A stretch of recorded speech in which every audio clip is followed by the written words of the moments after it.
Up on the flag stand, getting ready to turn the street stocks loose for their hot laps.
And we'll open the door for the limited late model division for their hot laps. Once once again got 16 cars signed in, so I would assume they'll be broken up into a couple of groups.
And track officials over in turn one. Looks like picking up some debris. Also, I can see Mr. Richard Ford making his way across the racetrack. Looks like he's picked him up a souvenir. We'll see him later on filming the action in the grandstand area.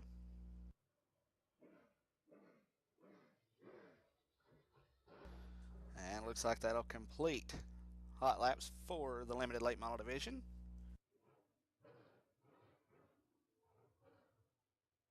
That means we'll open the door for the mini stocks here in just a couple of minutes. So actually, another group or two of limited late models. I can't get ahead of myself.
And ladies and gentlemen, that'll do it for limited late models. Looks like we have one more group possibly. No, that concludes limited late model hot laps. Next out on the Speedway looks like to be the mini stock drivers.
Looks like Mark Bell's up on the flag stand getting ready to turn these bad boys loose for mini stock hot laps.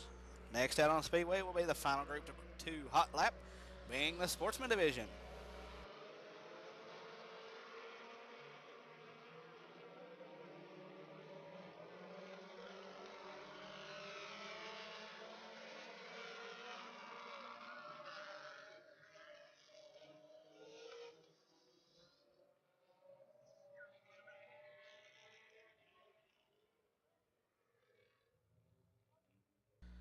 And looks like first trouble of the afternoon strikes here in the mini stock division as Nick Perry goes around in turn number 1. A little bit of fluid was dropped on the racetrack, but I don't see, yeah, actually I see a stream coming from his machine as he drives down the back straightaway, so hopefully just forgot the fuel lid, and hopefully we'll see him back out later this afternoon.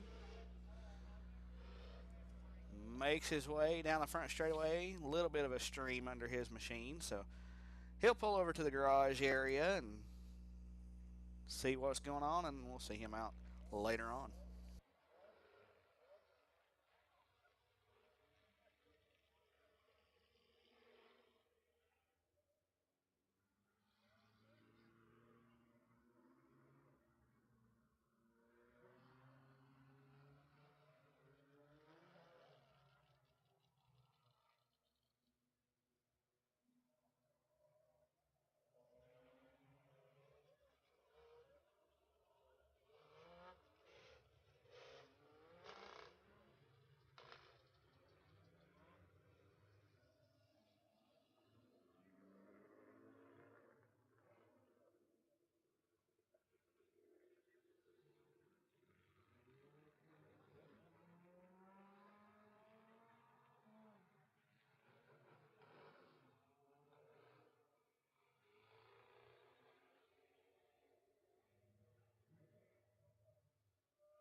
that'll do it for hot laps for the mini stock division. Next out on the Speedway will be the sportsman division. That means over in the garage area, our limited late model drivers should be getting their machines ready and lined up as they'll be qualifying immediately after hot laps are complete.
And trouble here.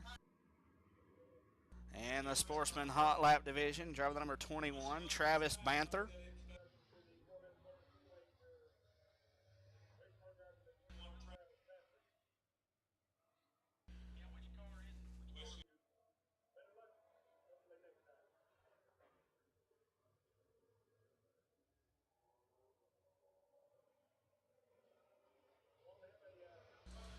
And driver number 21, Travis Banther, hard in the wall off turn number 4. Quite a bit of damage on his machine, but he is out of the machine. He is fine.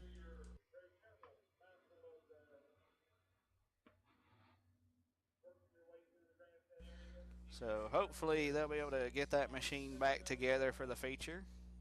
Heavy damage on the right front corner of the Banther machine as the tractor makes its way over.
And that'll do it for the hot lap sessions here at 411 Motor Speedway. Looking over to the staging area and turn number 3. Don't see any limited late model drivers yet.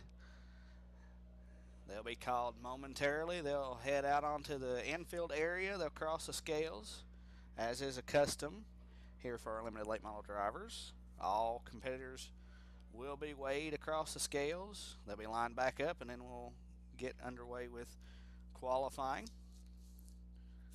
While we have a brief break here, we'll go over a few of our sponsors here at 411 Motor Speedway. They include Mighty Muffler, White & White at Law, D&D Properties, the Governor's Highway Safety Administration, and the Booze It and Lose It campaign.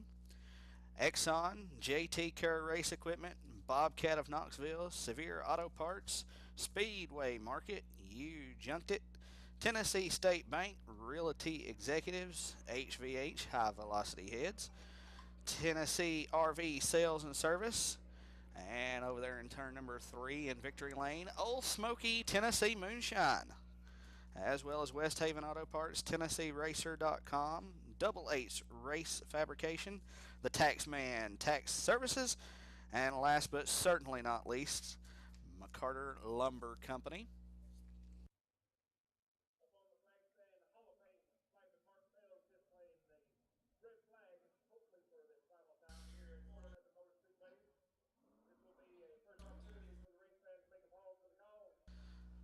And once again, everybody tuning in online, want to welcome you to the webcam of the live coverage of the 4th annual Hangover here at 411 Motor Speedway.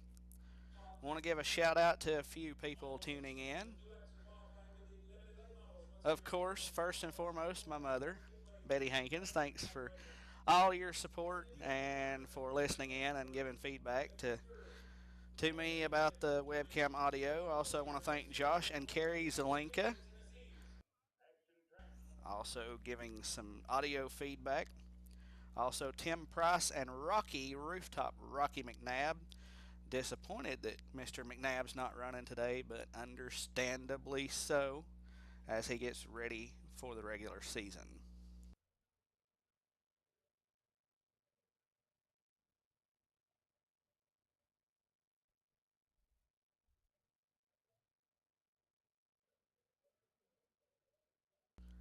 as previously stated, the webcam and online announcing is still a work in progress. It is trial and error, so there will be some mistakes made, and I certainly do apologize for any of those. But as the season wears on, we'll fine tune everything and have it going just as good as everything else here at 411 Motor Speedway.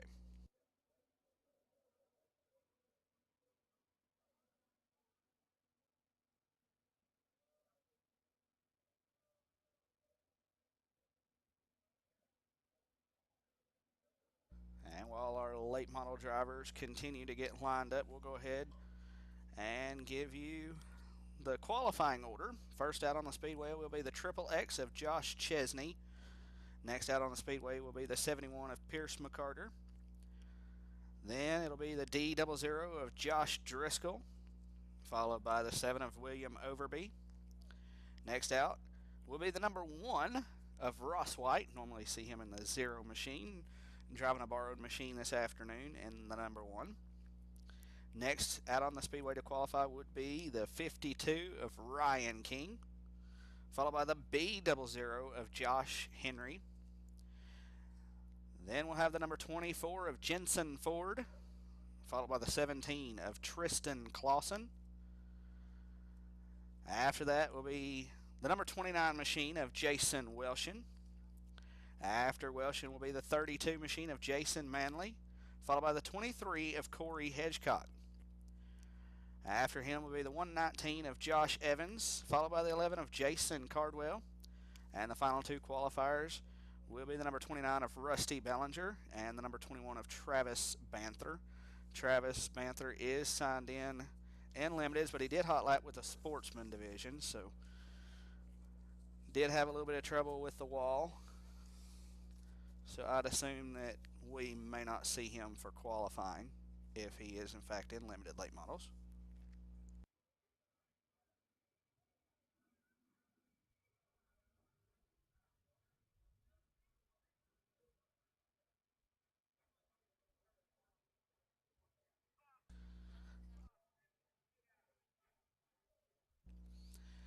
And looking through tier parking over in the pit area in the grandstand, a nice crowd on hand here at Tennessee's Action Track. I see plenty of heaters. I see plenty of fans holding styrofoam cups, and no, there's not alcohol in them. Hot chocolate and coffee is the norm. I want to thank everybody for coming out and watching along online.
underway for limited late model qualifying. First out on the Speedway, driver number XXX, Josh Chesney, but caution flies.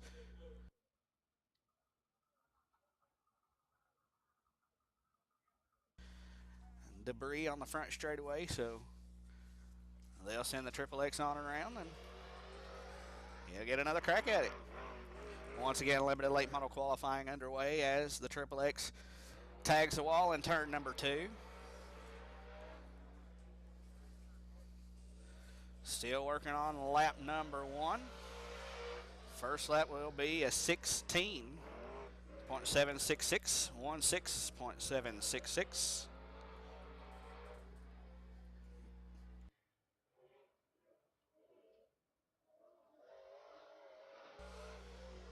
And second lap for Chesney will be a 16.691, 16.691.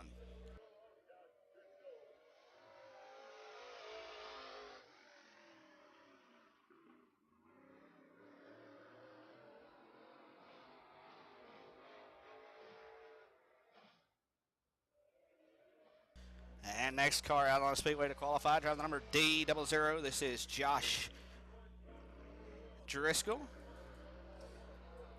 15.141 for lap number 1, 15.141. Working on lap number 2.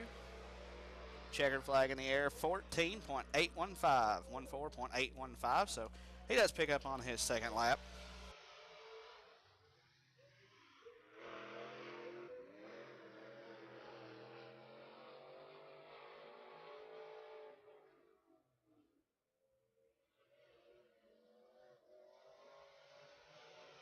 And next car out on Speedway to qualify. We'll go ahead and give his lap, 15.373, 15.373. Driver number 7 is William Overby.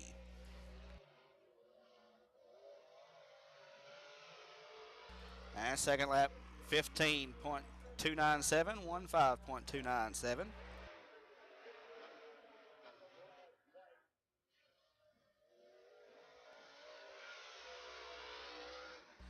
And next out on the Speedway to qualify, driver number 1, this is Ross White.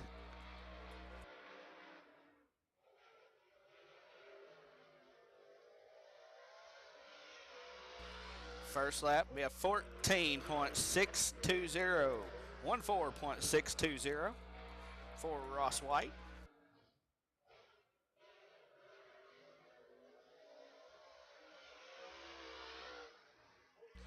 .461, 14.461 for Ross White on lap number 2.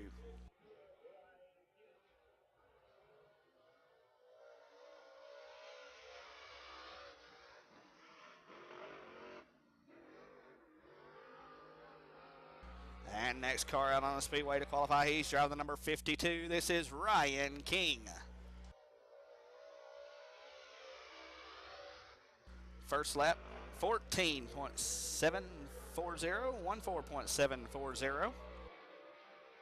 You'll hear a little bit of delay in the time as the little bit of glare on the score on the timing board. Second lap, 14.560, 14.560.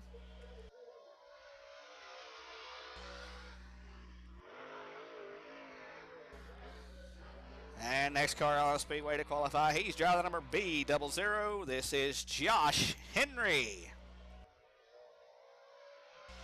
Working lap number 1, white flag in the air, 14.416, 14.416 for Josh Henry.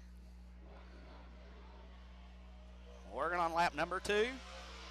Checkers in the air, second lap, 14.150, 14.150. So I believe that's the fastest time of the day so far. And next car out on the Speedway to qualify, driving the number 24. This is Jensen Ford. White flag in the air, first lap, 14.409, 14.409.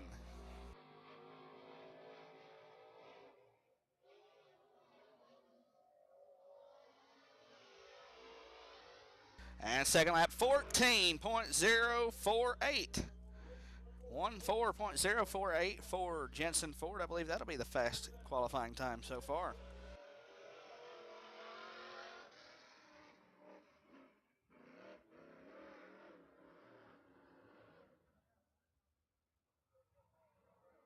And next car out on the speedway to qualify, driver number 17.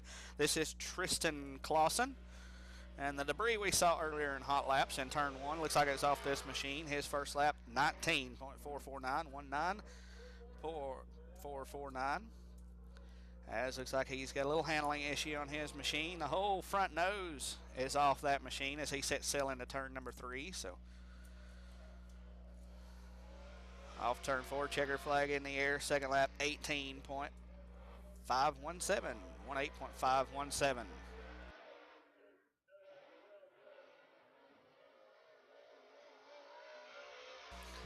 And next car out on the speedway to qualify, he's driving number 29. This is Jason Welshon.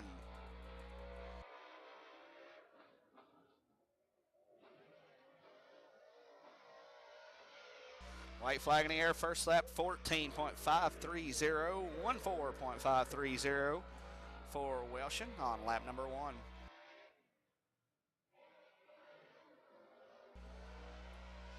Working on lap number 2, checkered flag in the air, 14.303, 14.303 for Jason Welshon.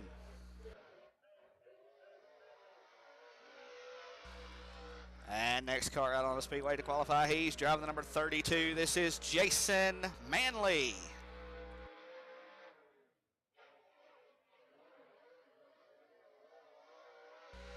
White flag in the air, first lap, 14.176, 14.176 for Manley. So that'll put him right up there toward the front of the feature.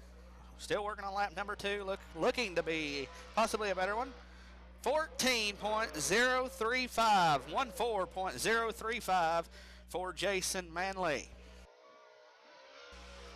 And next car on the speedway to qualify, he's driver number 23. This is Corey Hedgecock. No stranger to victory lane here at the 411 Motor Speedway. Working on lap number 1, white flag in the air, first lap, 13.985, 13.985 for Corey Hedgecock. Working on lap number 2. Checkered flag in the air, second lap. Even better, 13.827, 13.827 for Corey Hedgecock.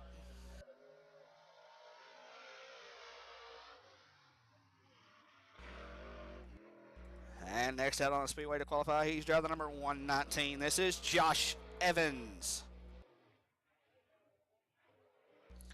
And Evans having a little trouble with his machine as he gets a piece of the wall most of the way down the back straightaway.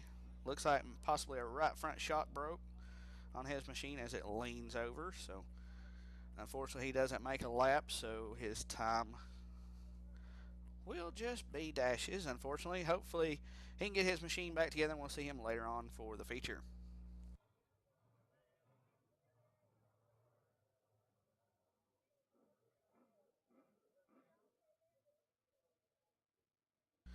Track officials working over there on the back straightaway toward turn number 3, looking for any debris that may be over there. Track owner Mitch McCarter walking down the back straightaway looking for debris.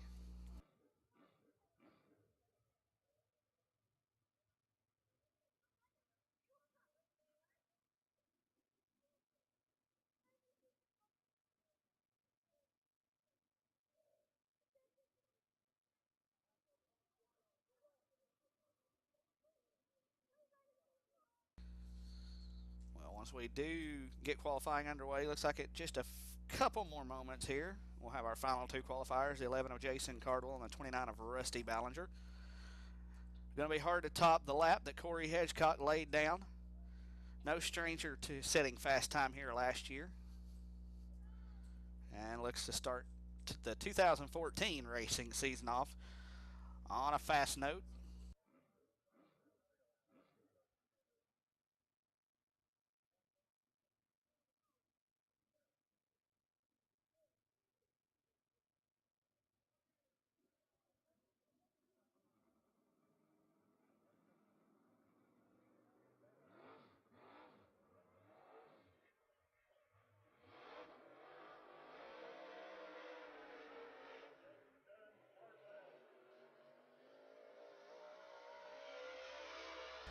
And next car on the speedway to make his qualifying attempt, driving number 11, this is Jason Cardwell.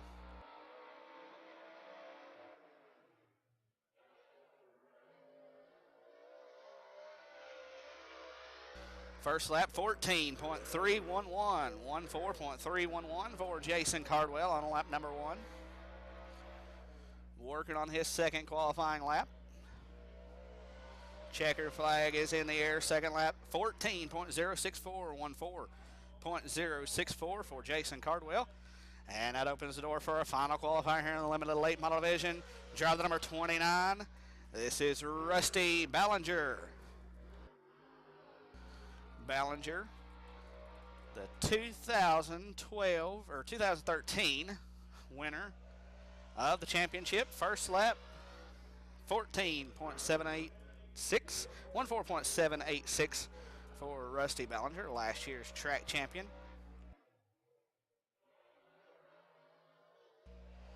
Working off turn 4, checker flag in the air, second lap, 14.777, 14.777 for Rusty Ballinger, and that will conclude limited late model qualifying.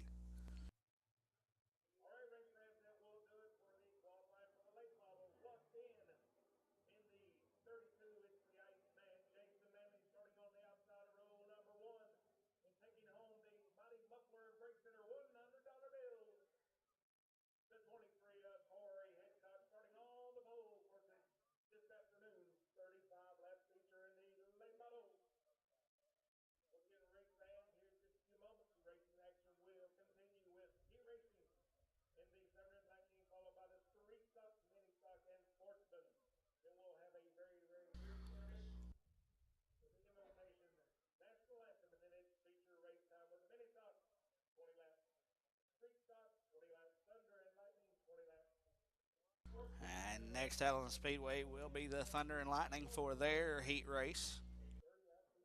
As we're working on the lineup for the limited late models, I can tell you that the front row looks like this. On the outside of the pole, driver number 32 is Jason Manley.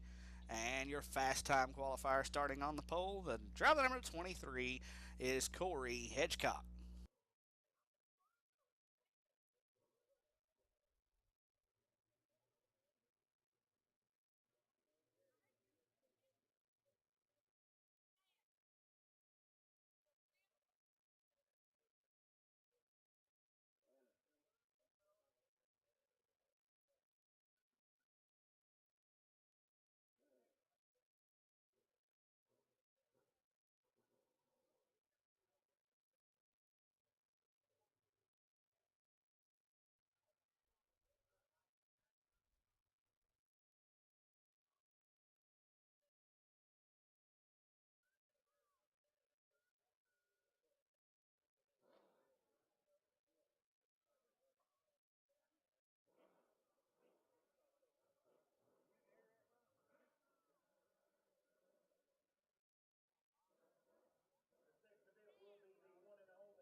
Looks like we're ready to go. Green flag on the first heat race of the afternoon. Set sail in turn number 1 is none other than last year's track champion in Thunder and Lightning. Driver number 42 is Robbie Comer in the second spot right now. Battle for it. On the inside is the 30 of Jonathan Sims. He takes away the second spot. And that'll put the 7 of Tony Wilson in the third spot. And rounding out the field that made it for the heat race, driver number 77 is Tommy Houston. Now off turn number 4, smoke showing from the Robbie Comer machine. As the battle heats up for second, as Wilson dives to the inside, a little bit of contact in turn number 1. Little bit of rubbing. Looks like both drivers keep it all straight as Sims looks to the bottom again, but falls back in line off turn number 4. Robbie Comer already out to over a straightaway lead. He's showing a little bit of smoke, but his machine continues to run fantastically, picking up where he left off last year.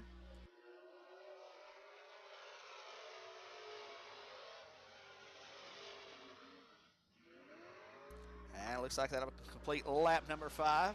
White flag flying in the air for Robbie Comer. Tony Wilson, the 7 machine, in second spot.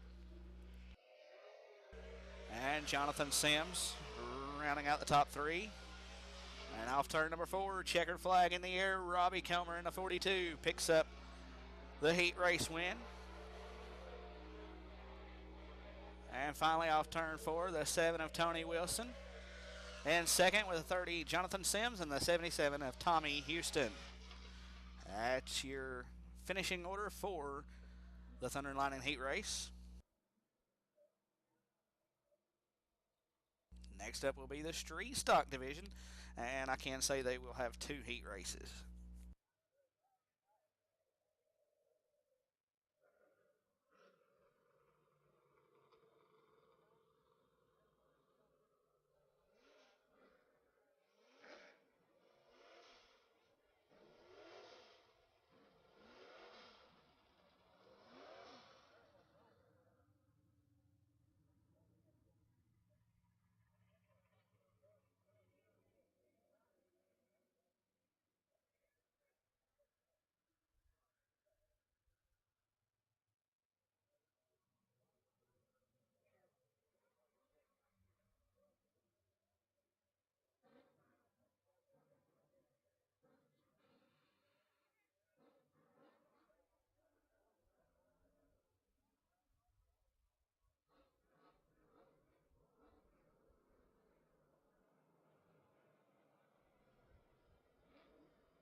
And the first heat race for the street stock, looking for another competitor or two, looking for the 41 of Danny Castile and the A13 of Austin Bird. Right now 3 cars are out on the Speedway. Starting on the pole, driver number 00 is Isaac Boring. Outside of him, driver number 01 is Jerry Hooks. And lining up in the third spot, driver number 27 is Charlie Bates. And outside of him will be the A13 of Austin Bird.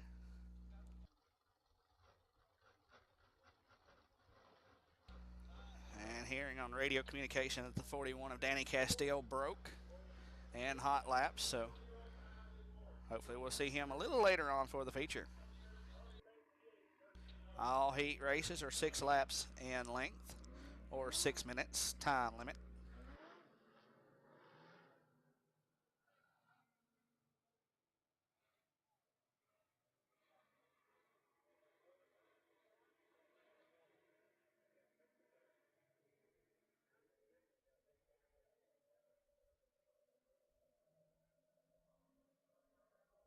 Off turn number 4, green flag in the air for the first heat for the street stock division. And Jerry Hucks quickly powers off turn number 2 with the lead. Charlie Bates in the second spot now with Isaac Boring in third. Now Boring looking back inside, falls back in line off turn 4 with Austin Bird rounding out the field.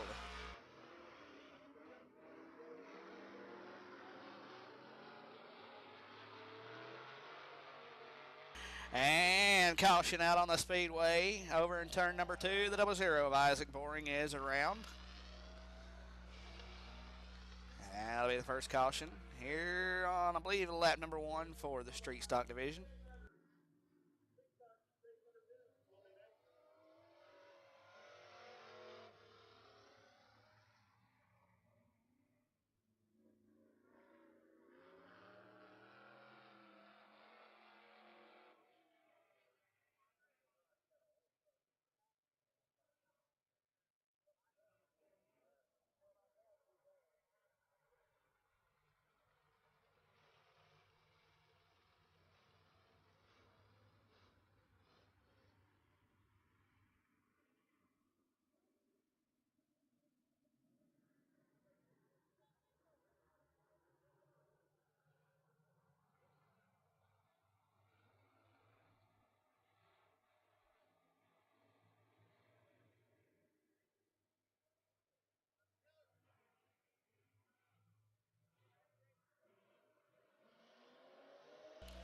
And green flag back in the air. Charlie Bates hot on the heels of Jerry Hucks into turn number 1. Bates looking on the inside, falls back in line off turn number 2.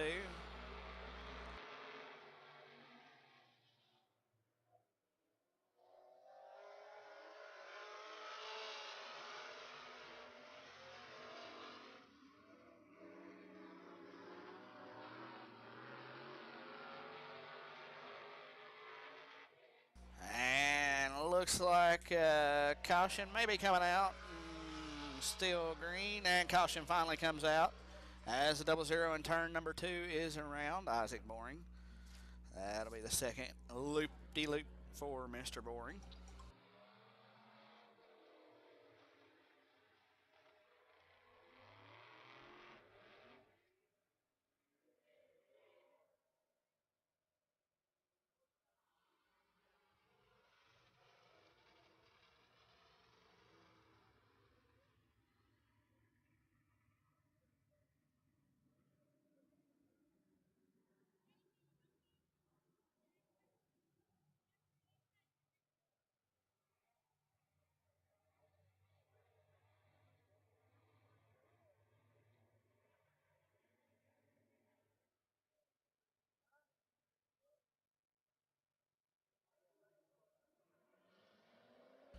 And green flag back in the air. Jerry Hucks picks up where he left off. Looks like we've made it up to lap 2.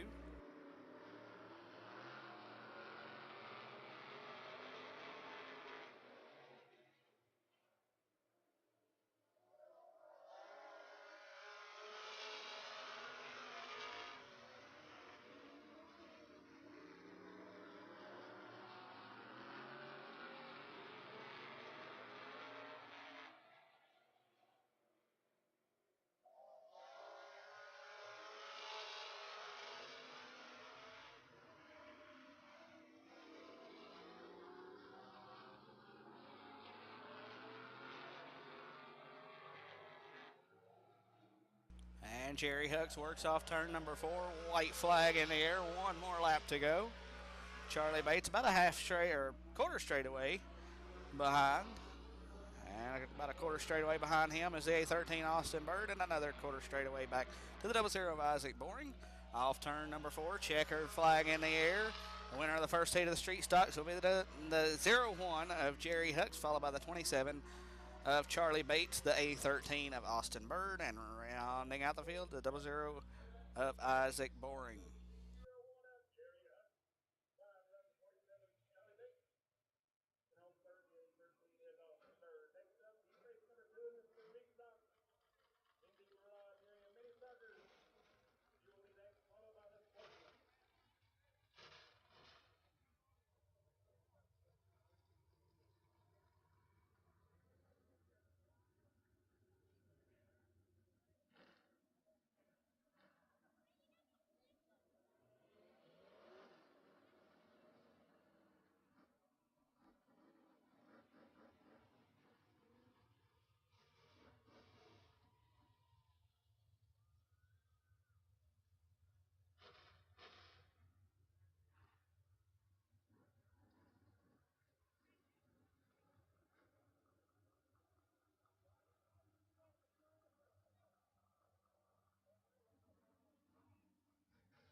And heat race number 2 lineup looks like this. Starting on the pole, driver number 14 is Austin Atkins. On his outside, driver number 1, this is last year's track champion in the street stock division. This is David Price. Starting third, driver number 3 is Brett Banks. Outside him, driver number 21, haven't caught a name on him just yet. And rounding out the field, driver number J3 is Jeff McLemore, as the green flag was going to be thrown, but both drivers don't believe paid a whole lot of attention in the drivers' meeting, as it was announced, as is customary here at 411 Motor Speedway, as the field continues to race, even though caution's out. As the custom here at 411 Motor Speedway, the front row cannot fire until the flagman drops the green flag. In this case, they fired in the middle of 3 and 4. As they were getting their machines warmed up, as the announcer just said. Driver number 21 is Michael Boyd. Just getting that information. And we'll try it again. Mark Bell's on the flag stand. He drops the green flag this time.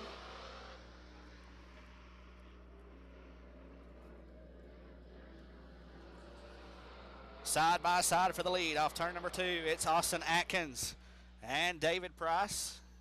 Atkins with the jump. Now here comes Price looking back to the inside for the race lead. Michael Boyd watching, waiting in the third spot. Now Price inside on Atkins, side by side off turn number 2 for the race lead. A little bobble out of both machines, both drivers giving each other plenty of room here. As David Price gets a run on the inside, still side by side down the front straightaway.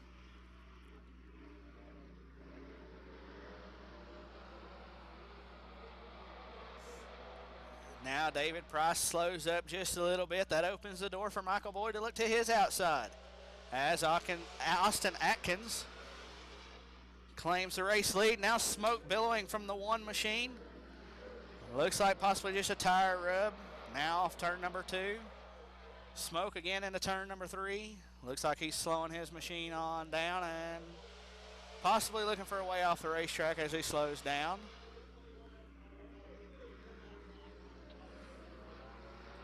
Tough break for David Price. Hopefully we'll see him out later for the feature.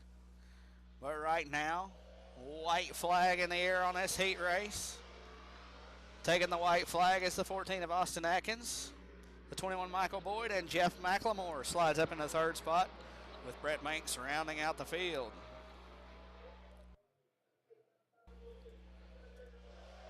And checker flag is in the air.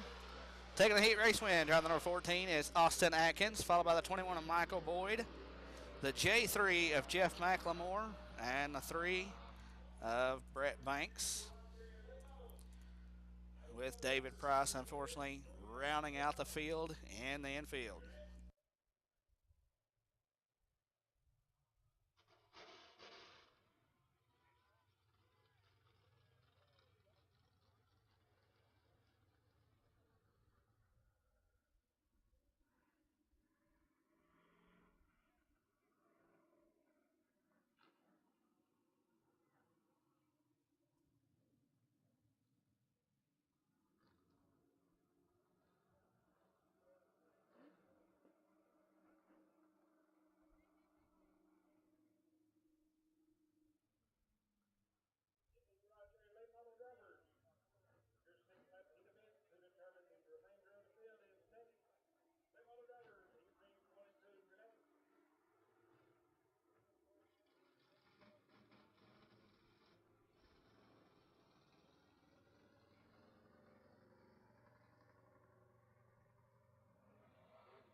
And ladies and gentlemen, looks like we're just about ready to get underway with our limited late model heat race. I thought 2 heat races. I don't see any other late models over there in staging. I do see mini stock, so I would assume that we will carry on with 2 heats. And here's how the lineup looks.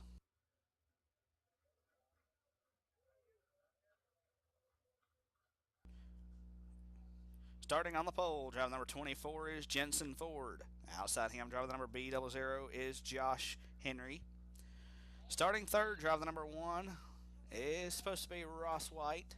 He's making his way out on the speedway now. Outside of him, driver number 29 is Rusty Ballinger.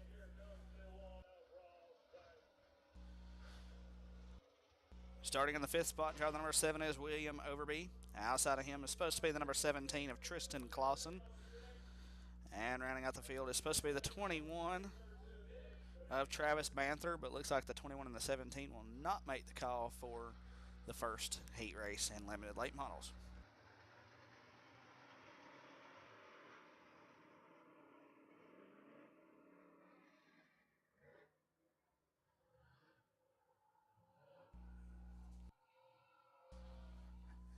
And the field warming their tires up, warming their engines up. They're going to get the 1-to-go signal when they come back around. And then we'll get the first heat underway for the limited late models.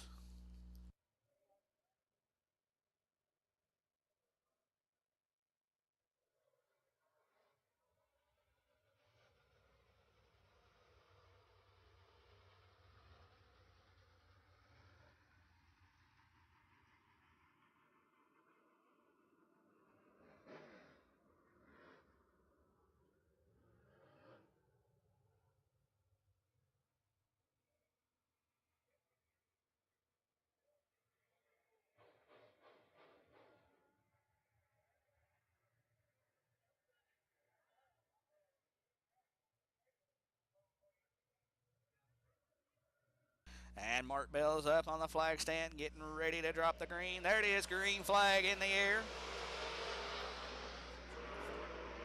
Josh Henry and Ford goes around, and everybody gets away. Jensen Ford around in turn number 2. That'll be a gimme. A mulligan, I should say, for Jensen Ford.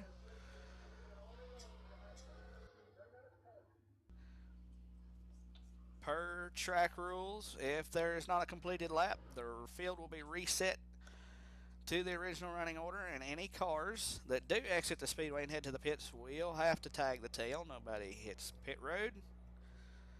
So the field is lined back up. Looks like we're getting ready to go green this time by. And green flag in the air. Josh Henry up on the top side off turn number 2. He's got the lead. Jensen Ford in second. Ross White in third. Rusty Ballinger and William Overby the next 2 as Overby almost gets into the back of Rusty Ballinger, but we all stay green as Ross White dives to the inside on Jensen Ford in turn number 1. Can't stick to the inside of Ford off 2. Looks in turn number 3. They're side by side for the second spot off turn 4. Still side by side in a turn 1 for the second spot as Josh Henry not far ahead of these competitors. Ross White with a run into turn number 3. He steals away the second place from Jensen Ford. Put Ford back to the third spot with halfway done. Now Ford battles back as Ross almost gets loose. White gets sideways, hangs on to it. He'll drop back to third, though, as Ford moves into the second spot.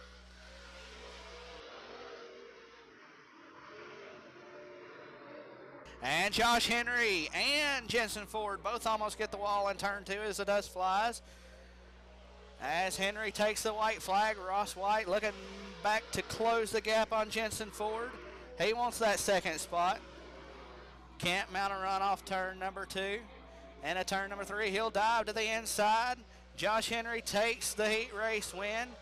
Jensen Ford will come home in the second spot by just a nose with looking like Ross White in the second spot. And looks like Jensen Ford shows a little bit of displeasure toward Ross White. But all is good. Rusty Ballinger and William Overby will round out the field.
And ladies and gentlemen, second heat race getting lined up. The lineup should look like this. Starting on the pole, driver number 11 is Jason Cardwell. Outside of him, driver number 29 is Jason Welshin. So it's an all Jason front row. Starting in the third spot, driver number 52 is Ryan King. Outside of him, driver number D00 is Josh Driscoll. Starting in the fifth spot, driver number XXX is Josh Chesney. Outside of him, driver number 71 is Pierce McCarter. And it looks like the 119 of Josh Evans tags the tail on this one, as it looks like the 10 of James Parrott is not going to make his way out for the heat race. Actually, I believe that he has moved. I actually can't remember whether he moved to Sportsman or if he moved from Sportsman. So I can say that James Parrott was listed in this heat race. He is not out on the Speedway.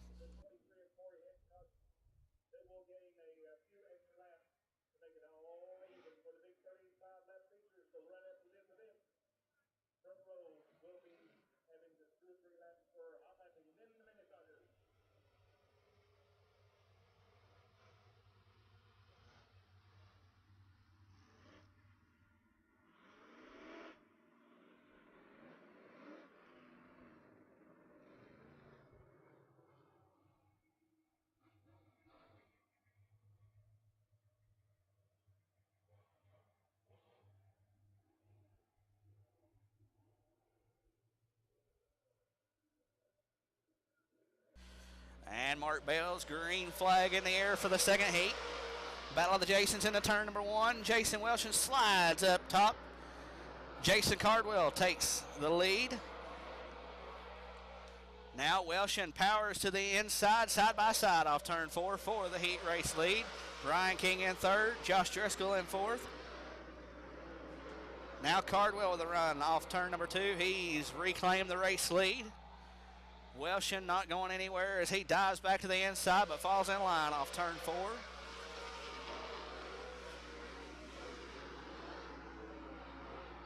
Pierce McCarter around Driscoll to claim the fourth spot as Welshin continues to stalk Cardwell.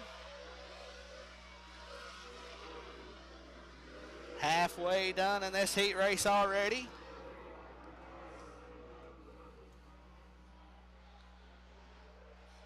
Cardwell still showing the way. Jason Welshin in second, Ryan King third. Fourth is Pierce McCarter. Fifth, Josh Driscoll. Sixth is Josh Chesney. And rounding out the field is the 119 of Josh Evans. White flag in the air. Jason Cardwell, your leader. Jason Welshin in second. Ryan King third. Welshin takes one more last-ditch effort into three. Can't make it stick. Jason Cardwell takes the heat race win over Jason Welshin. Ryan King in the third spot. And fourth would be the 71 of Pierce McCarter, the D00. of Josh Driscoll, the Triple X of Josh Chesney, and rounding out the field will be the 119 of Josh Evans.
And next out on the Speedway will be the top two qualifiers. They're going to make their hot lap session.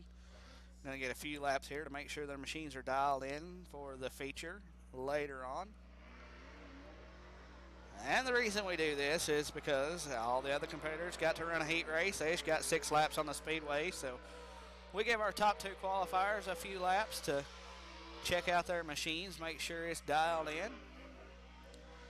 And we'll resume heat races with the mini stock and finish up with sportsman momentarily.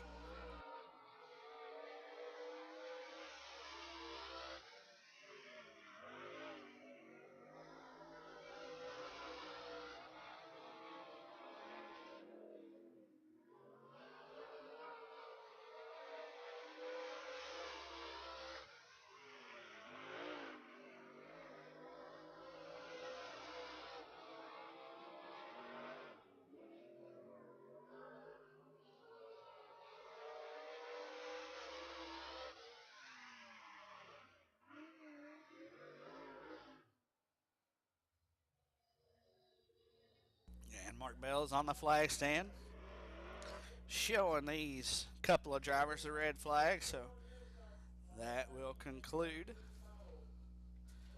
their hot lap session. Next out on the Speedway will be the mini stock for their 2 heat races.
And mini stock's getting ready for their first of 2 heat races.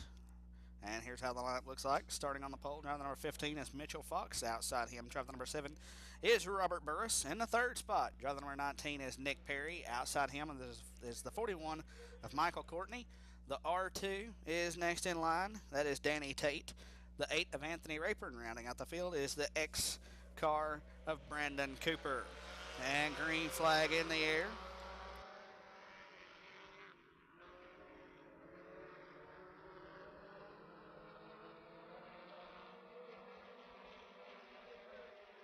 Robert Robert Burris with the lead into turn number 3. Michael Courtney in second. Fox back to the third spot. Nick Perry looking to his inside off turn 4.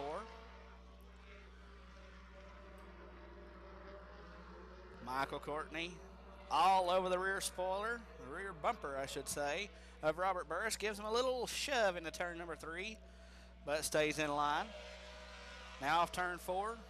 Little bump drafting down toward turn number 1.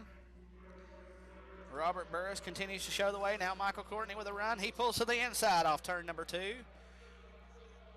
And battle no more as Courtney slides up across the front bumper of Burris. Put Burris back in the second spot. Mitchell Fox in third. Nick Perry followed by Danny Tate in the 5th spot.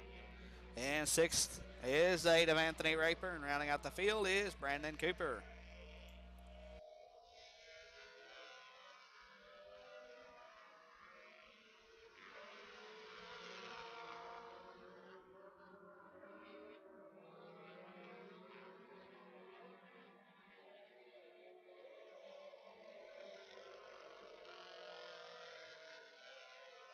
White flag in the air. Michael Courtney showing the way. He's got about a half a straightaway lead over Robert Burris.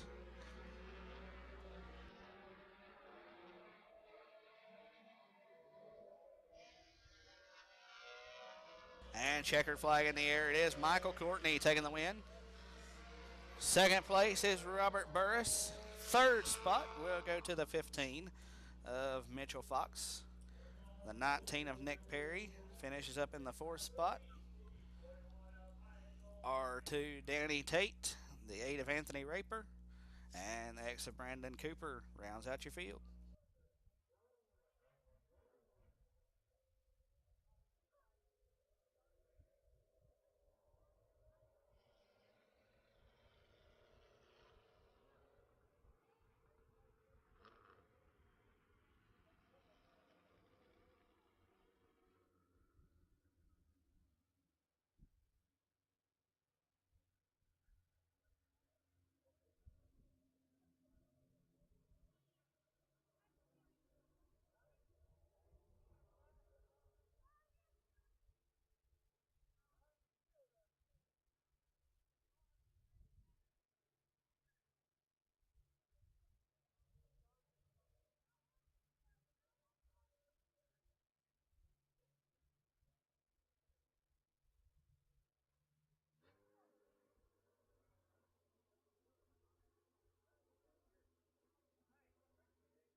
And heat race number 2 for the mini stocks is lined up. We're getting ready to turn them loose.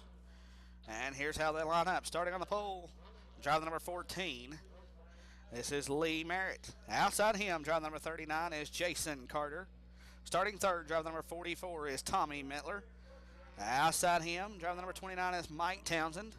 In the 5th spot, driver number 21 is Jason Gregory. And outside of him is the BA2 of Bryant Idols.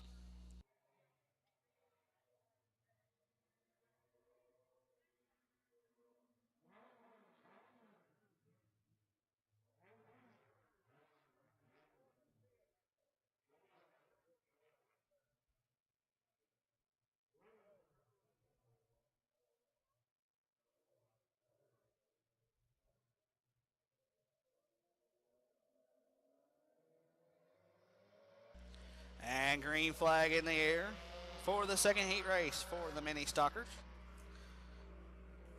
As Jason Carter jumps out to the early lead off turn number 2. Lee Merritt in second. Mike Townsend now looking to the inside of Merritt into turn number 3. Gregory on the outside of Mettler. And around for the spot is Jason Gregory as he sets sights on a third place car, the 29 Mike Townsend. Your leader, driver number 39, is Jason Carter. And second, 14 of Lee Merritt.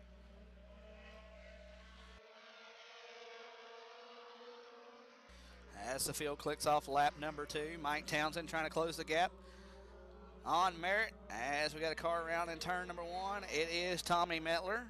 Mark Bales throwing the caution. Caution out on the Speedway here on lap number 2.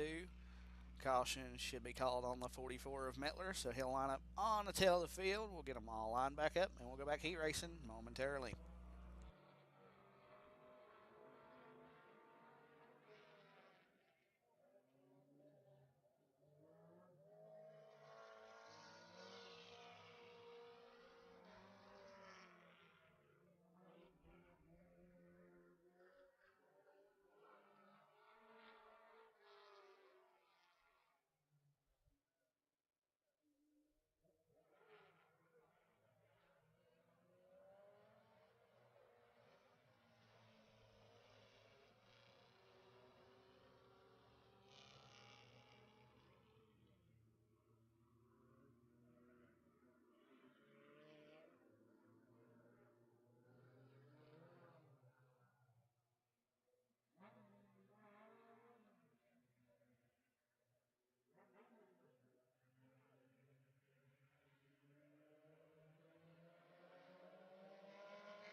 And green flag back in the air for the second heat race. Now Townsend looking on the inside of Merritt. Give Townsend the second spot. Down the back straightaway. He sets his sights on Jason Carter. As Jason Gregory looks to try to mount a run on the 14 of Merritt. Townsend with a slide into 1. He'll lose a little bit of ground to Jason Carter. Now looks to catch that ground back up and more into turn number 3.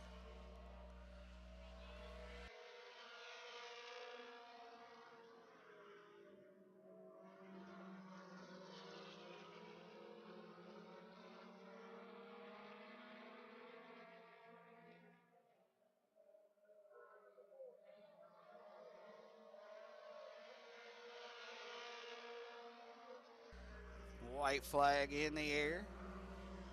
Jason Carter, your leader. Mike Townsend in second. Lee Merritt in third.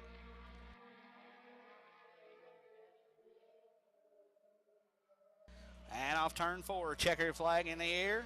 Taking the heat race win is the 39, Jason Carter. 29, Mike Townsend is in the second spot. Lee Merritt in third. Jason Gregory in fourth. And rounding out the field is the 44 of Tommy Mettler.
And here's how the lineup looks for the Sportsman Heat as they're lined up getting ready to go. It'll be a 6-lap heat just like all the others. This is the final heat race of the afternoon.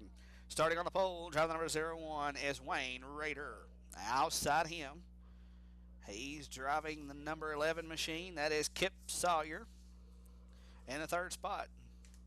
Should be the C7 of Colt Deverell. Outside him, driving number 3 is Rex Coffey. 21, Travis Banther is listed as being the 5th place car. Outside him, driving number 8 is Jacob Owens. And the 7th spot, driving number 19 is Tony Lindsay. Outside him is the X of Mike Kelly. And rounding out the field is the 7 of Heath Alvey. But the lineup does look a little bit different. On the Speedway, it's the 01 and 11, the front row. Then Tony Lindsay in the third spot, Rex Coffey outside him. Then it's Heath Alvey and the 10 of James Parrott outside him. And it'll be the C7 of Colt Deverell, the X of Mike Kelly, and looks like the 8 machine is also out on the Speedway, Jacob Owens. Jacob Owens looks like he had a little bit of trouble getting his machine going. He's up to speed. Looks like the field's waiting on him to find his slot behind a 3 of Rex Coffey.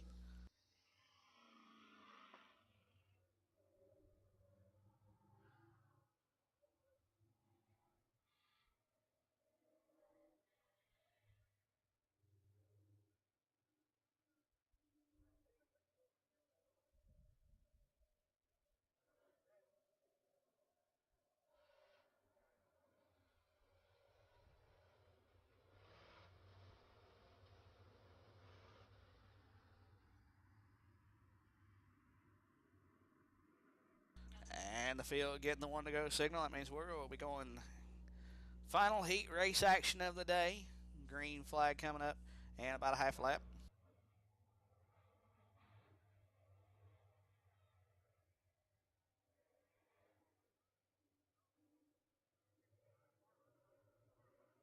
Mark Bell's on the flag stand, got the green flag in hand, ready. There it is, green flag in the air for the Sportsman Heat Race.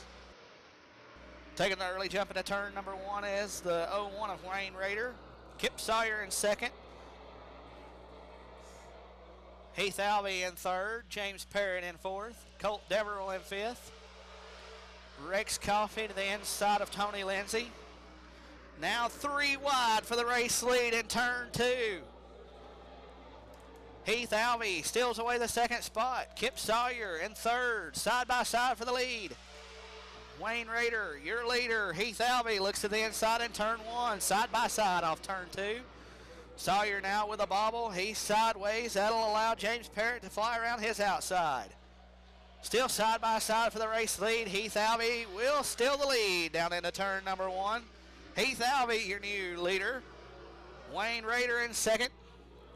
And caution is out. Looks like the 8 of Jacob Owens and the 19 of Tony Lindsay has tangled up. Didn't get to see what happened, but there is extensive damage on the front end of the Jacob Owens machine. And it looks like the left front quarter panel, fender, all that in the left front area of the Tony Lindsay machine is damaged. Looks like Lindsay will not be able to continue as Jacob Owens continues to make his way around the Speedway, but that nose is dragging. And Lindsay heads to the pit area.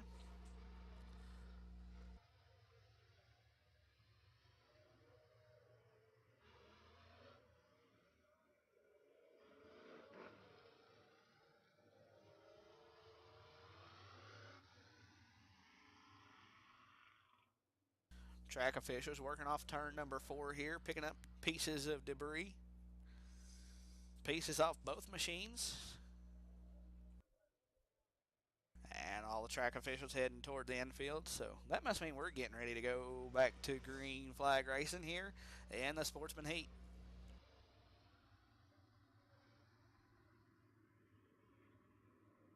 And Tony Lindsay looks like he's going to return to the Speedway.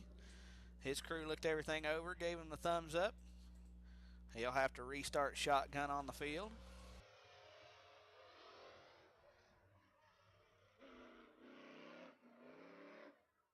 And the 8 of Owens heads to the pit area in turn number 2. But Mark Bell's on the flag stand showing them 1 to go. It's Heath Alvey, Wayne Rader, James Parrott, Kip Sawyer, Colt Deverell, Rex Coffey, Mike Kelly, and Tony Lindsay is your lineup with 3 down, 3 to go here in the Sportsman Heat.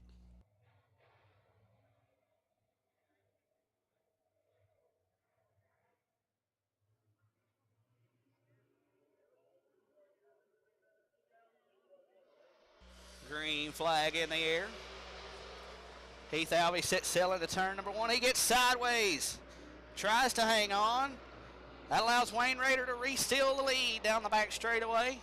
Heath Alvey didn't fall far off the rear spoiler. Now Alvey's onto the inside now. Deverell is around in 3 and 4. And caution will fly. Caution is out on the Speedway. Colt Deverell around in 3 and 4.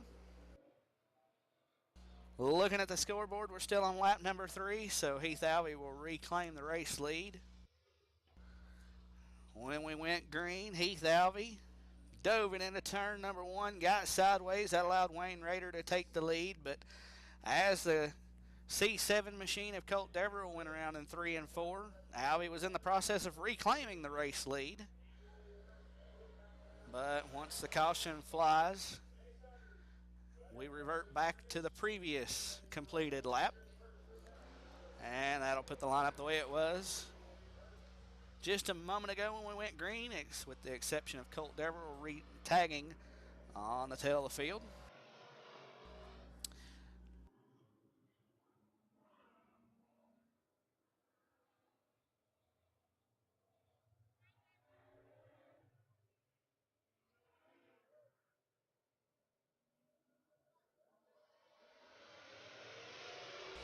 And green flag back in the air. 3 down, 3 to go for the Sportsman Heat. Alvey with a much better run through 1 and 2 this time. Wayne Rader in 2nd, Kip Sawyer 3rd, James Parrott 4th, Rex Coffey in 5th. Deverell making his way around Lindsay, looks to the inside on Mike Kelly, side by side off turn number 4. As Alvey stretches the lead. Now a half straightaway over Wayne Rader. White flag in the air for Heath Alvey.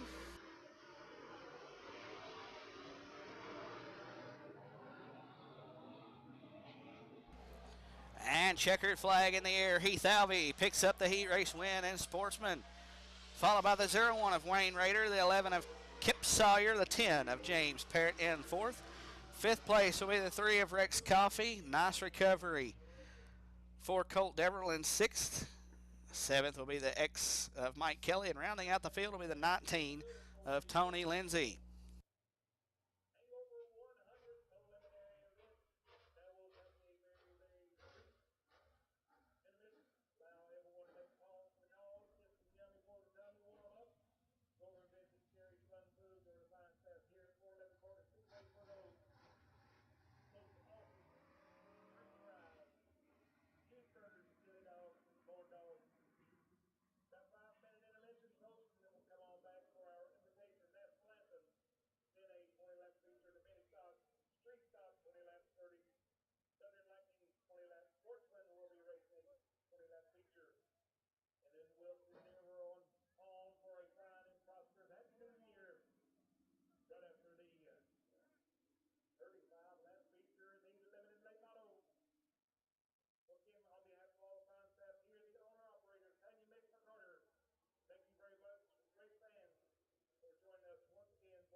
And ladies and gentlemen, we're going to take a quick break here. We'll have intermission. heading your way in just a few moments. We're going to turn everything back over to the track PA announcer, Archie Anderson, and we'll return to live announcing and broadcasting here on the webcam when features are set to begin in just a few minutes.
All right, race fans, if you would, please rise and remove your headwear as we have our invocations at our very own 411 Motor Speedway, Joe Bird.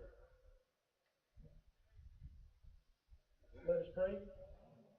Dear Lord, I want to thank you for this day you give us, dear Lord. Thank you for all the undeserved blessings that you bestowed upon us. Lord, just be with us, keep the driver safe. Lord, most of all, thank you for giving your son to die on the cross for us. Lord, be with the drivers, Lord, and the crew members, track workers.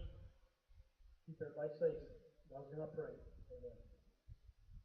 Thank you very much, Joe. Now, if you would, please join along with the Sevier County Rescue Squad, presenting America's colors, and join in with our anthem singer this afternoon, Mr. Randy Ray Goodman.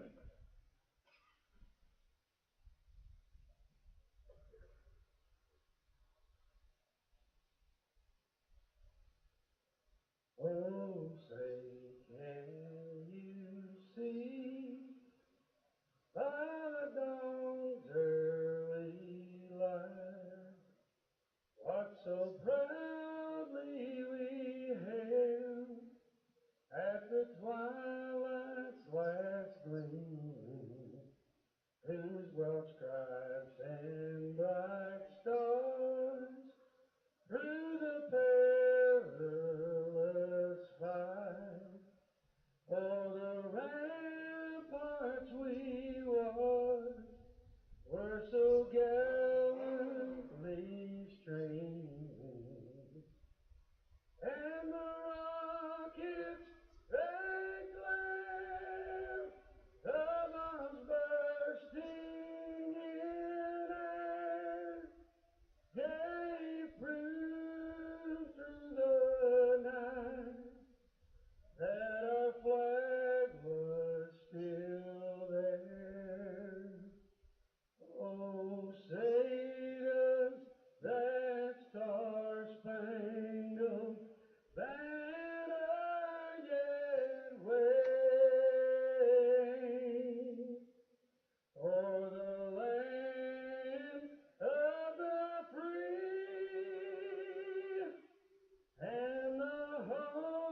bless America. Thank you, Sevier County Rescue Squad. It's go daddy time. It's the Hangover 100. Mini Suckers, you will be the first group out for your 20 leg feature.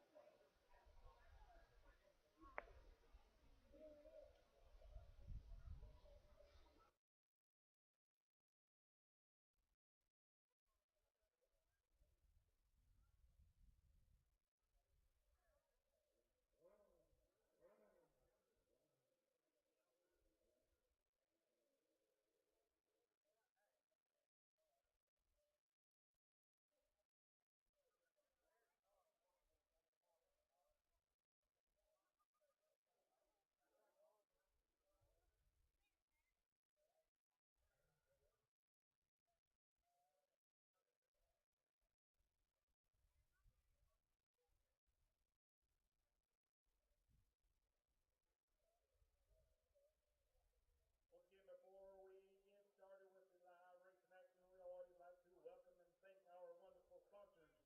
Sponsoring tonight, this afternoon's qualifying, Rich Grubb and Mighty Muffler and Brake Center. White and White in Law, D&A Properties, Move It and Lose It. Exxon Market, JT Kerr Race Equipment, Bob Cat of Knoxville, Severe Auto Parts, Speedway Market, U Justice, Tennessee State Bank, Realty Executives, HBH, Tennessee RV Sales and Service, West Haven Auto Parts, TennesseeRacer.com, and Richard Allen, Double H Race Fabrication. The tax man for all your tax services. Call Jeff Hickman. Proud sponsor of our family grandstand, Mercarter Lumber Company, over on the outside of turn number 3, sponsoring Victory Lane, Old Smoky Moonshine. Many stock drivers, come on down. Your feature is next.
All right, race fans.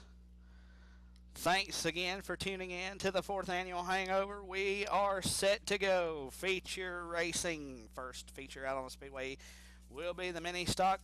It'll be a 20-lap feature event with a 15-minute time limit.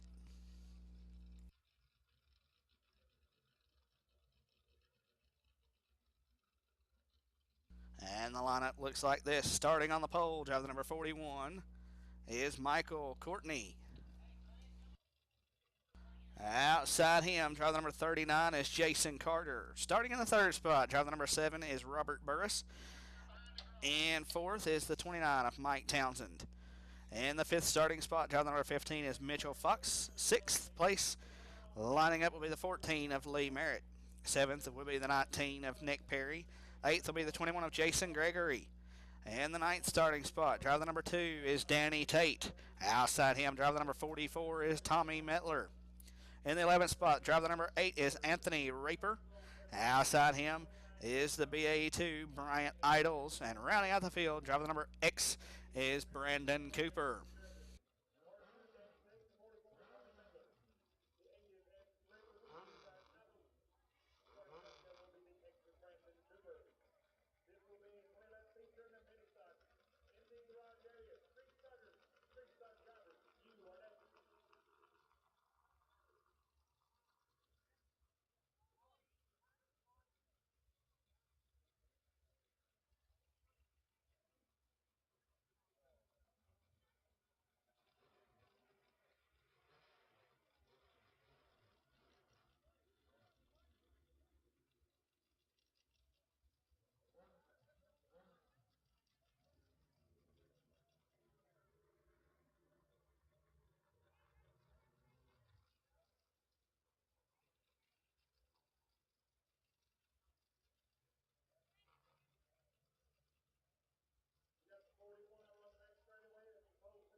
And Jason Carter in the 39 machine. The field began to roll, but he had his machine fired when he rolled out on the Speedway. Now they've pushed him a lap so far, trying to get the 39 machine to fire. He'll head to the infield. Tough break for Jason Carter. Was going to start outside the front row. Can't get his machine to fire off.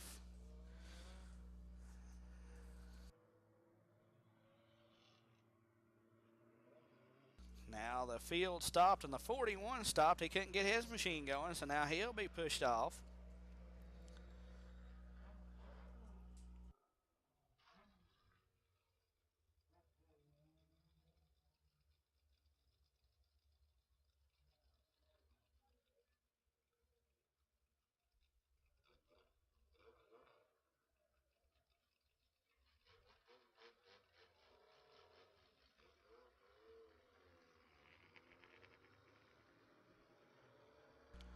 And the 41, Michael Courtney, does get his machine fired, so he will assume the race lead.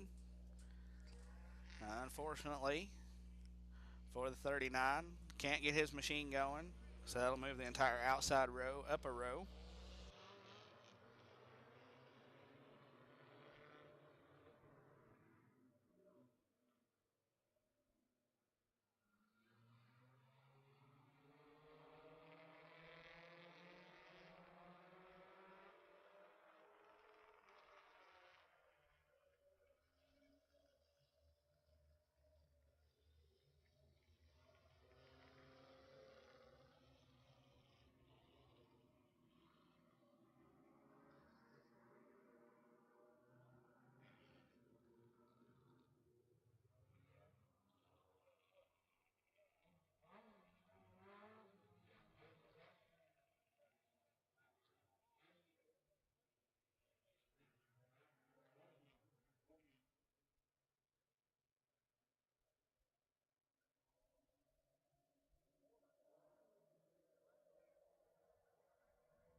believe we are just about set.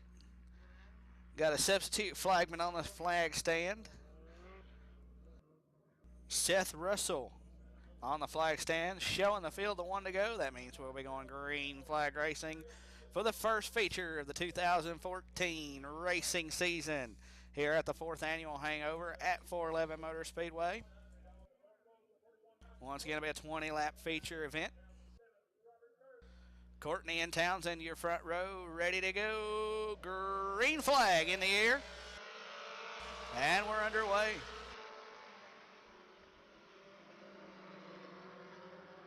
And now a couple cars together. The 15 of Mitchell Fox, the 19 of Nick Perry, and caution will fly. No laps are completed. So we'll get a complete restart coming up here in just a few moments.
And green flag back in the air. We'll try it again. Michael Courtney off turn number 4, sets sail into turn number 1 with the race lead.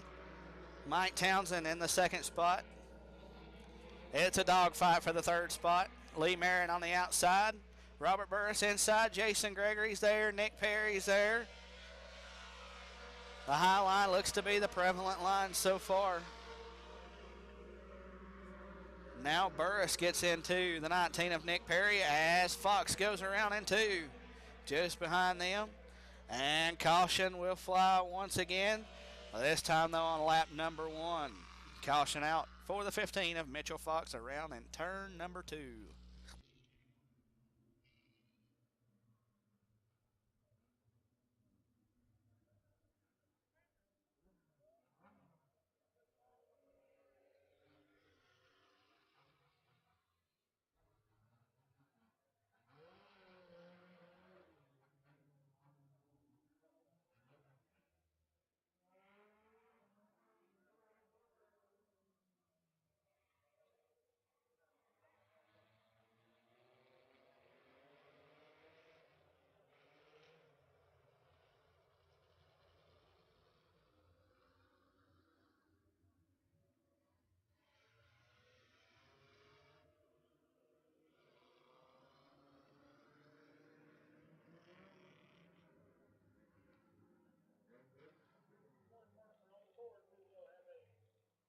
And the field's lined up, getting ready to go back green flag racing. 1 lap in the books, 19 laps scheduled to be completed. It's Courtney, your leader. And the rest of the field, double file, green flag in the air. Lee Merritt on the inside of Mike Townsend into turn number 1. Townsend with a little bit of a run through 1 and 2. He's got the 2nd spot. Now Jason Gregory with a big run off turn 2. He'll steal away the 3rd spot. He brings Nick Perry with him.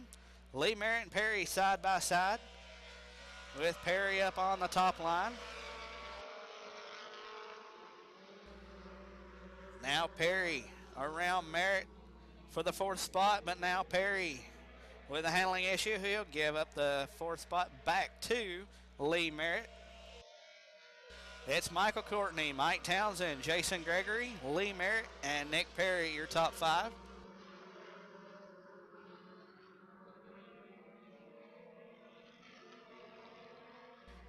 Robert Burris now gives a little bit of a bump to the 19 of Nick Perry, as some smoke showing from the Perry machine.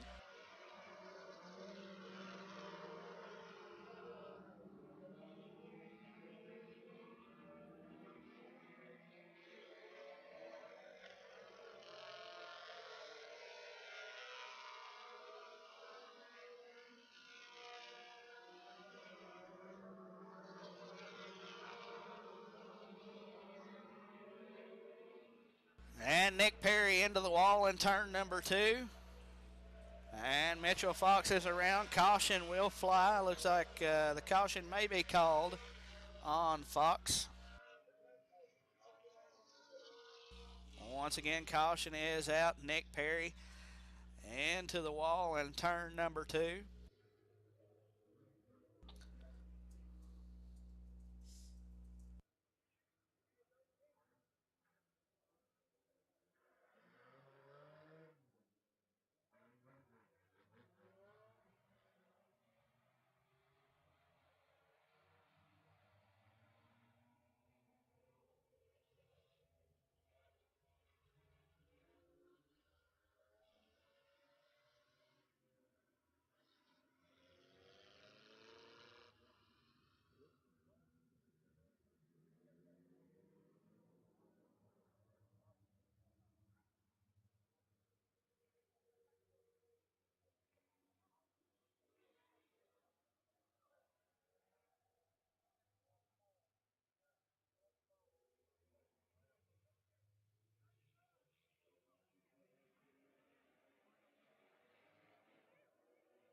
The field getting the 1-to-go signal. Michael Courtney in the 41 is your race leader. Looks like lap number 5. Hard to tell with the sun beaming down on the scoreboard.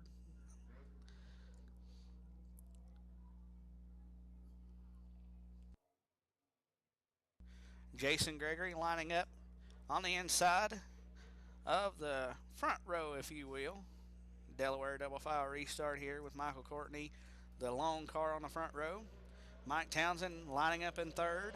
Green flag back in the air.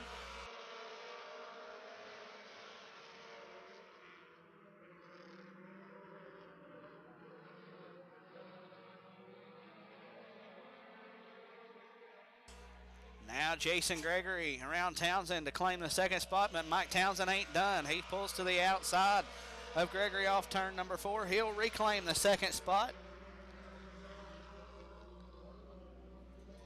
So it's Michael Courtney, your leader, now off turn number 2.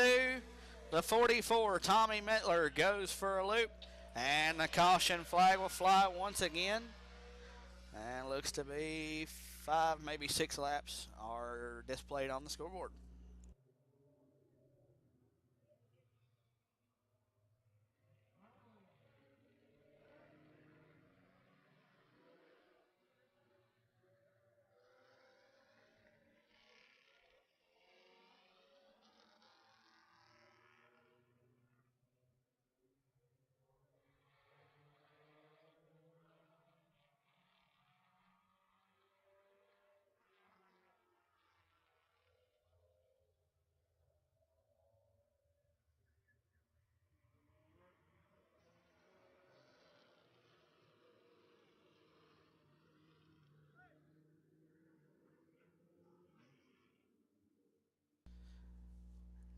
It's Michael Courtney, your leader. Mike Townsend in second. Jason Gregory in third. Townsend selects the outside line, so he'll line up in third, but essentially he is second right now.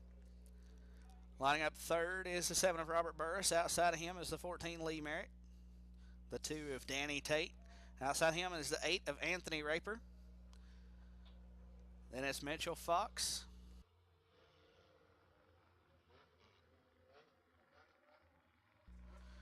And the R2 of Danny Tate.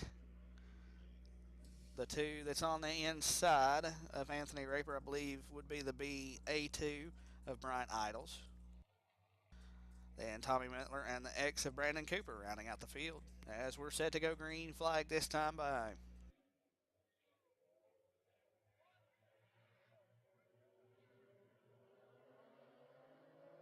And green flag in the air.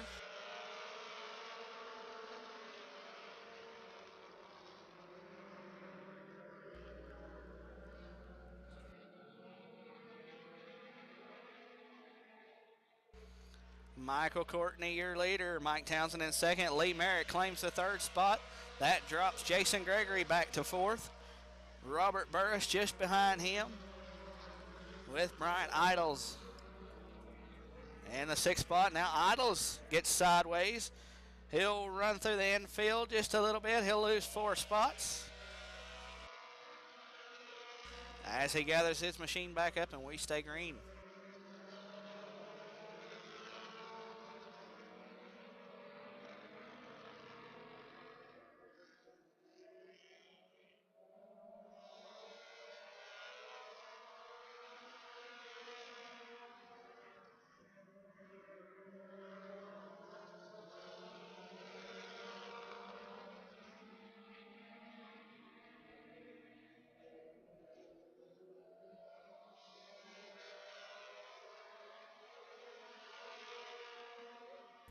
Michael Courtney continues to show the way. Looks like we're halfway home in this one. 10 down, 10 to go. Michael Courtney about a half straightaway lead over Mike Townsend. Lee Merritt in the third spot. Jason Gregory fourth. Fifth is Robert Burris.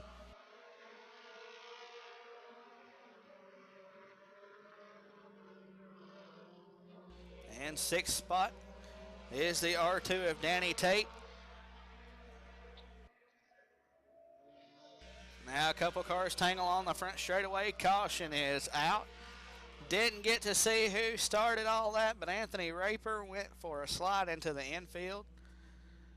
But he gets his machine back underway.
And Bryant Idols makes his way off the speedway. Steam billowing out of the overflow, so he was black flagged to save his engine.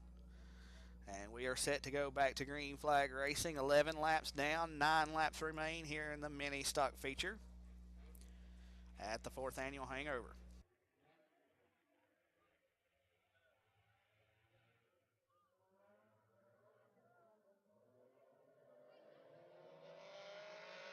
Green flag back in the air. Michael Courtney picks up where he left off. Mike Townsend in the second spot. Lee Merritt side by side with Jason Gregory. Gregory with the run off turn number 2. He takes over the third spot. Lee Merritt back to fourth, and fifth is Robert Burris.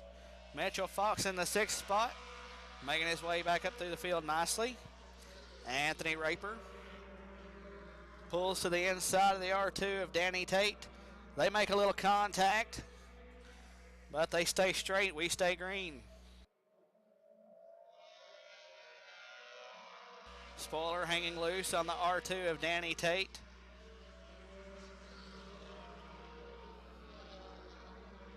Hanging on so far. Back up front, it's Michael Courtney, your leader. Mike Townsend in second. Jason Gregory third. Lee Merritt fourth. Robert Burris fifth. And there goes the rear spoiler off the R2 of Danny Tate, and that means caution will fly. Caution out here on lap number 14 for debris up high in turn 3 and 4.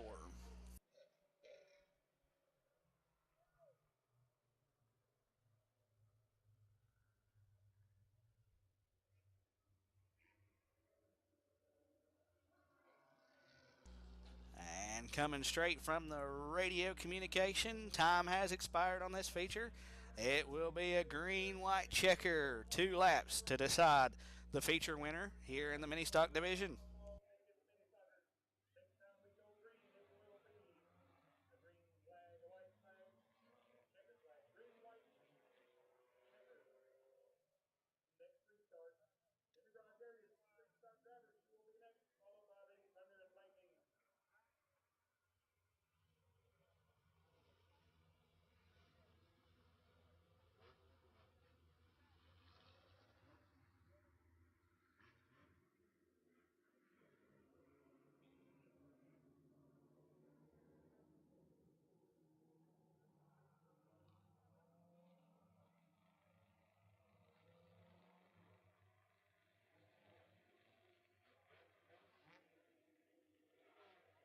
And the field is getting ready to go. Once again, this will be a green-white checker finish as time limit has expired.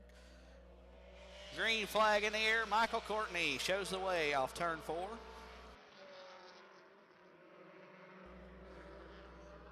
Michael Courtney with the lead off turn 2. Mike Townsend in second. Jason Gregory in third. Lee Merritt in fourth. Merritt looks to the outside on Gregory as the white flag is in the air. One more lap to go in this feature.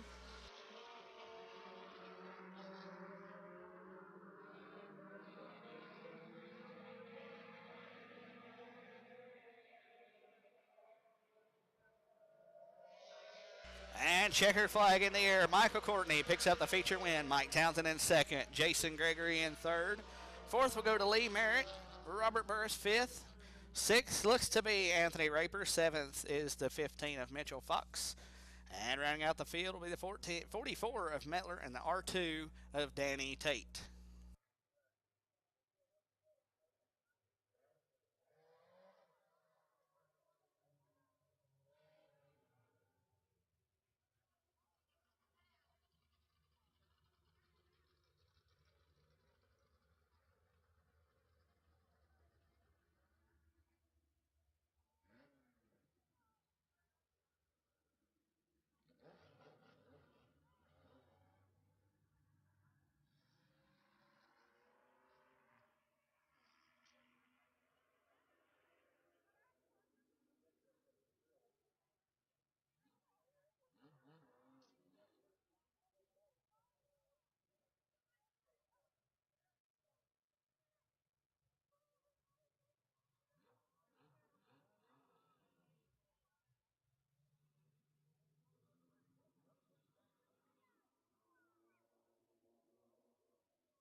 And next feature rolling out on the Speedway now will be the Street Stock Division. Again, it'll be a 20-lap feature with a 15-minute time limit.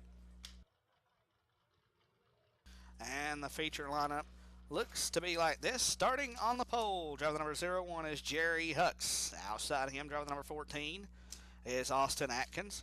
And third, driver number 27 is Charlie Bates. Fourth place will be the 21 of Michael Boyd. Fifth, the A13 Austin Bird.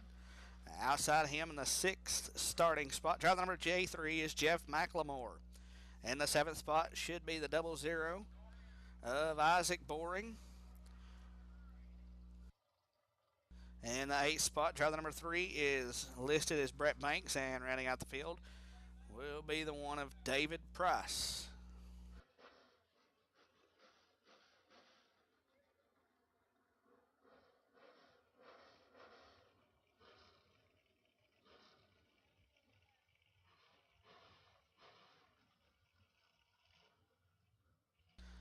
And the 41 of Danny Castile has made his way out on the Speedway.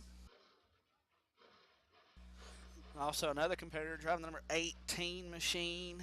Not sure if he's signed in. Yes, he is. Corey Summers, driving the number 18 machine. Didn't see him out for the heat race. Didn't have an opportunity to watch a whole lot of hot laps. So unfortunately, that was the first time I seen him this afternoon. But glad that he was able to make it out for the feature.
And here we go, green flag in the air for the Street Stock Division feature.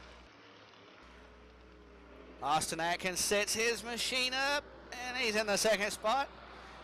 Action got a little close there for the top two competitors as Jerry Hucks has the race lead off turn 4. But in turn number 3, around goes the 00 of Isaac Boring. That'll bring out caution. In turn 1, we've got a hard crash. The 01 of Jerry Hucks has backed his machine into the wall. The 21 of Michael Boyd had nowhere to go. The whole rear spoiler is ripped off the 01 machine. Track officials making their way over to the Jerry Hucks machine to check on that driver. Hard hit for Jerry Hucks. And as soon as we find out a condition on that driver, we will let you know and pass it along.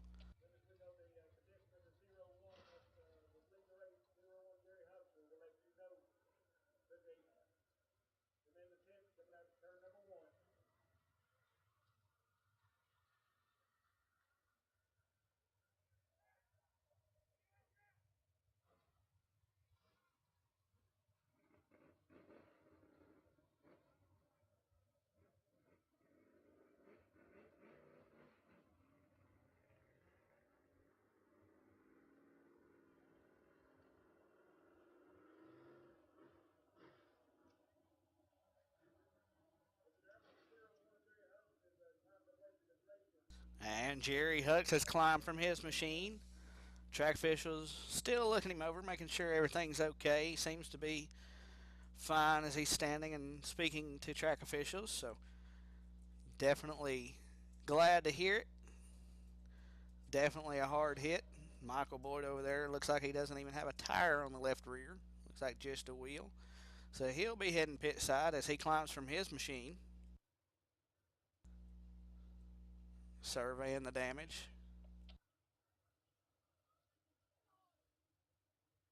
And he returns back into his machine after surveying the damage.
And track officials able to get the 01 machine back down the banking, understanding that there was some fuel leakage over there.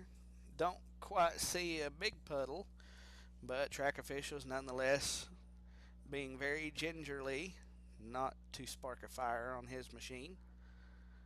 Michael Boyd went into turn number 1 just a couple moments after Hux hit the wall, and Michael Boyd slid with the right rear corner of the car into the rear end of Jerry Hux. All drivers are okay. The 21 of Michael Boyd did head to the pit area. I don't see him in the hot pit. No, there he is. He is over in the hot pit area. He has just gotten a tire change as he pulls back out on the speedway. Sometimes it can be difficult seeing through all the people standing along the fence. Pits definitely looks like there's a lot of people over there, so I want to thank everybody for coming out on this Wednesday afternoon, New Year's Day. I want to thank everybody for tuning in online.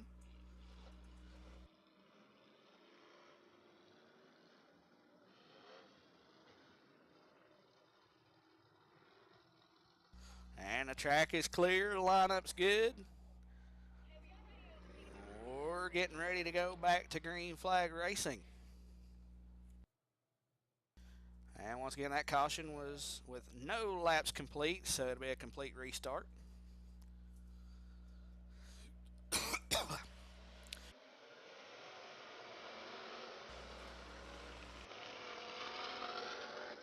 Charlie Bates giving Austin Atkins a run for his money, and around goes Bates off turn number 2. And caution will fly. Charlie Bates gets sideways. Austin Atkins has nowhere to go, tags him, and around goes Charlie Bates. Have to see.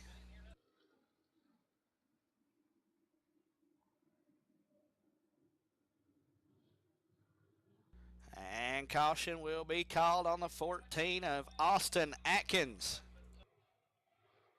And no laps were complete, so of course we'll line them back up and try again.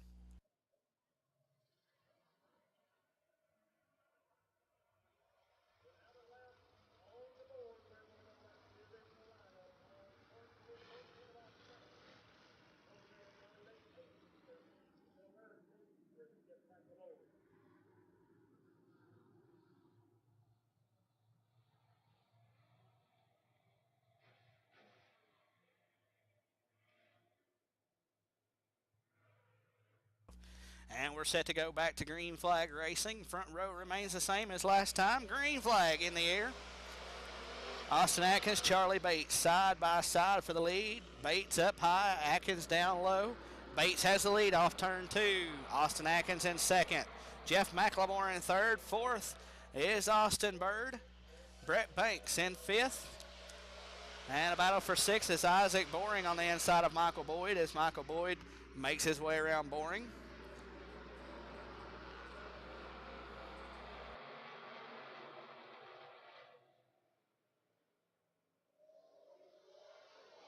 Charlie Bates stretching out his lead over Austin Atkins.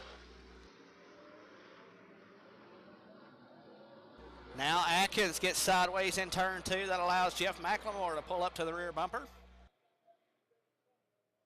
Now in turn 4, Jeff McLemore pulls left. He's on the inside, battling for the second spot. Austin Bird in the fourth spot, looking for room around. Now he'll get sideways. He'll hang on to it. And now Jeff McLemore pulls back on the inside of Austin Atkins in turn 3. Off turn 4, Jeff McLemore will complete the pass. Give McLemore the second spot. Austin Atkins in third. Austin Bird in fourth.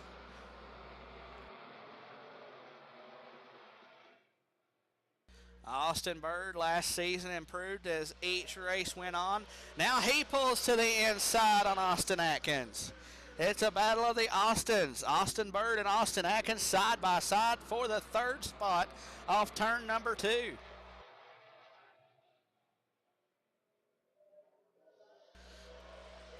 And Austin Bird completes the pass. Give him the third spot as he sets his sights on Jeff McLemore. Now around goes Austin Atkins. And caution will fly. Caution here looks to be on lap 6 as Austin Atkins spins his machine in turn number 2.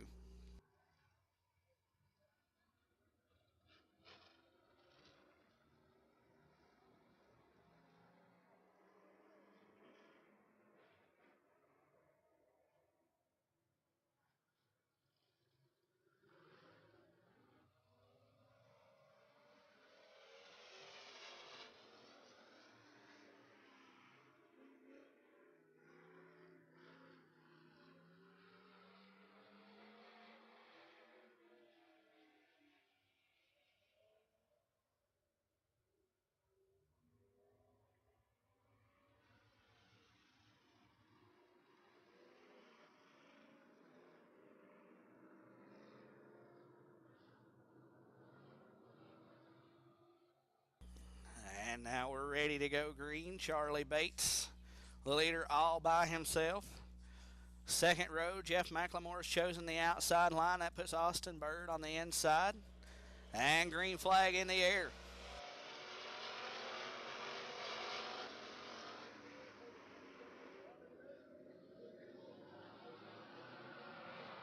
Charlie Bates into turn number 3 with the race lead. Jeff McLemore in second. Austin Bird now gets sideways. And now we've got trouble in 3 and 4. And caution flies. Austin Bird got sideways. 3 of Brett Banks had nowhere to go. He spun to avoid. And Austin Atkins in the 14 had nowhere to go. Heavy damage on the front end of the 14 machine as all drivers pull away from the scene.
ready to go. Green flag back in the air.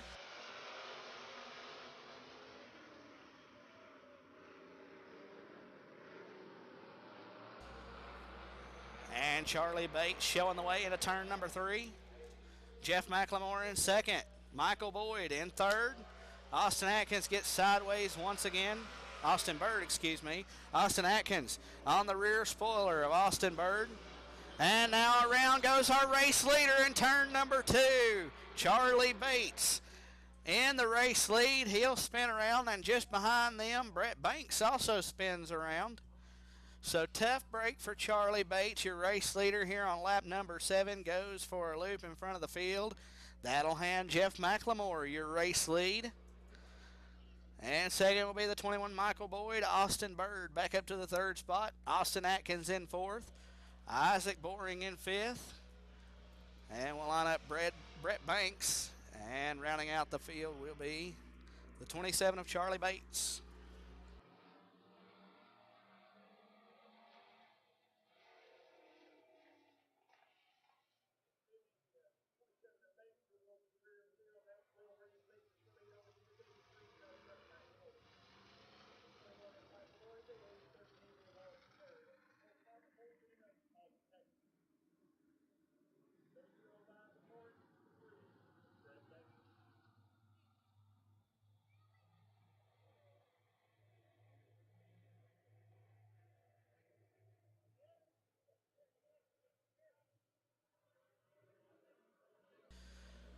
And green flag flying once again. Charlie Bates looks to make it 3 wide down the front straightaway. Now Austin Atkins is turned.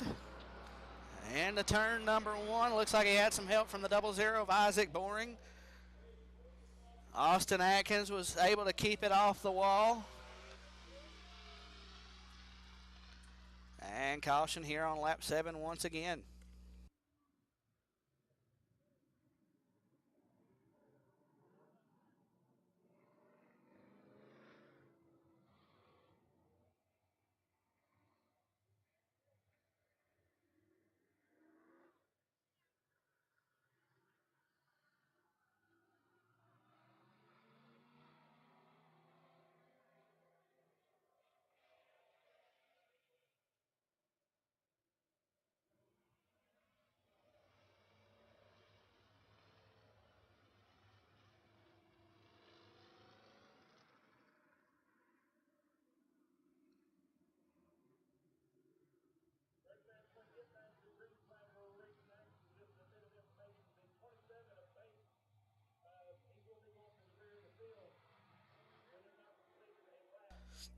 And with this caution, time limit has expired, so it'll be a green-white checker finish.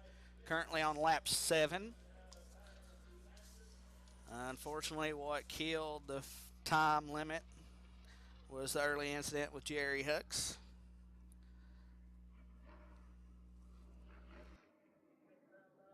Jeff McLemore, your leader. Michael Boyd in second. Austin Bird in third.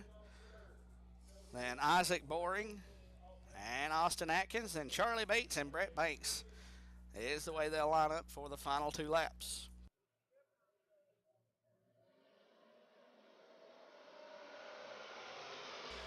And the green flag flies. Charlie Bates jumps several cars. He's all the way up to the 2nd spot, but caution flies. And Charlie Bates spinning around in front of the field on the back straightaway. But caution is out. And I believe the track officials will probably be having a little discussion with Mr. Bates and reminding him that he has to stay in line until he passes the large barrel here down by the flag stand.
ready to go. Green flag racing, single file restart. Green, white checker, green flag in the air. We'll try it again. Jeff McLemore set sail into turn one. Michael Boyd looks to mount a charge off turn two. Closes to the rear bumper of Jeff McLemore. Now looks to the outside. Can't make that stick now. He'll turn to the left on the front straightaway. Into turn number one. White flag in the air.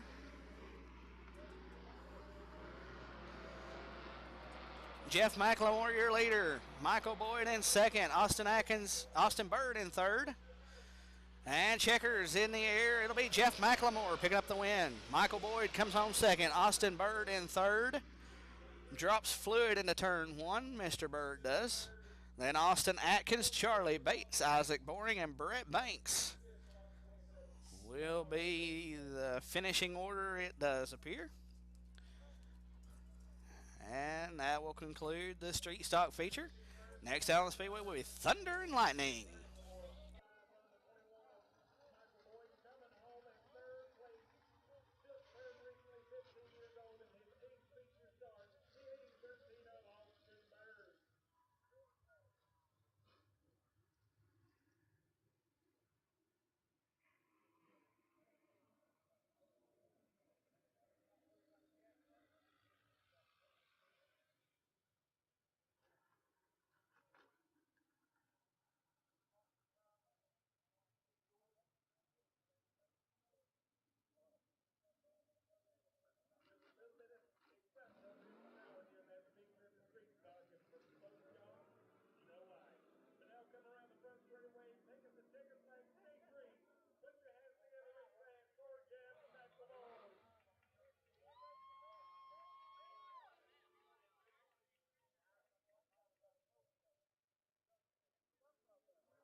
And a little bit of a breaking news here.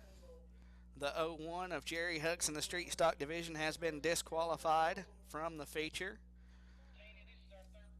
His crew members made their way out onto the racetrack during that caution, during the first caution. So rules clearly state a driver is responsible for his or her crew members, and no crew members are allowed on the racetrack. And because they passed the barricade at the hot pit area and made their way around onto the racetrack in 1 and 2, Jerry Hucks has been disqualified from the street stock feature.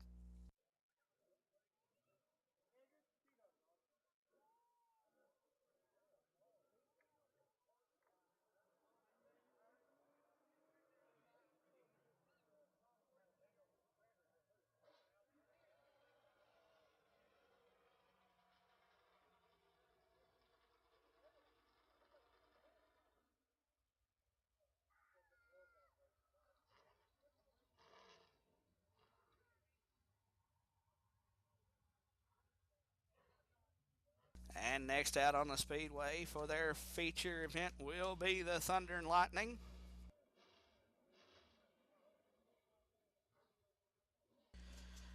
And there's 4 competitors signed in. 4 competitors make their way out onto the feature in Thunder and Lightning.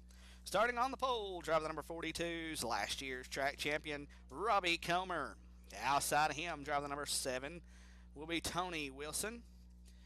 And the third spot will be the 30 of Jonathan Sims. And rounding out the field will be the 77 of Tommy Houston.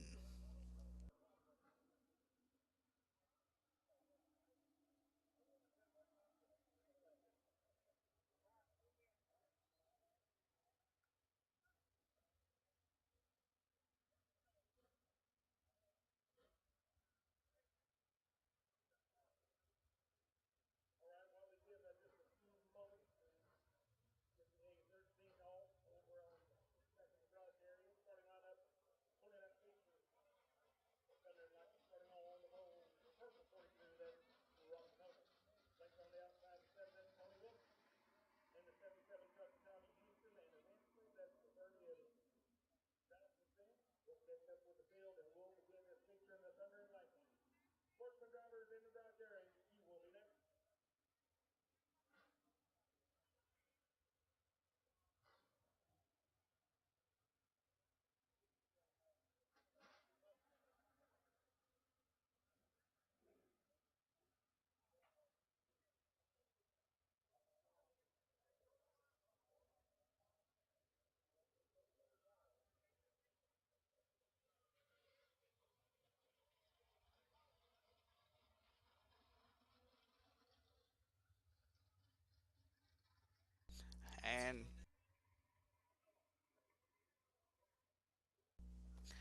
And Austin Bird's machine.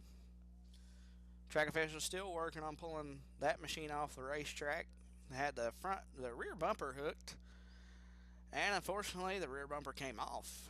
So Austin Bird sitting over there in turn number 2 as track officials look for another place to attach the car and pull him back over to the pit area, and we'll get the Thunder and Lightning feature underway.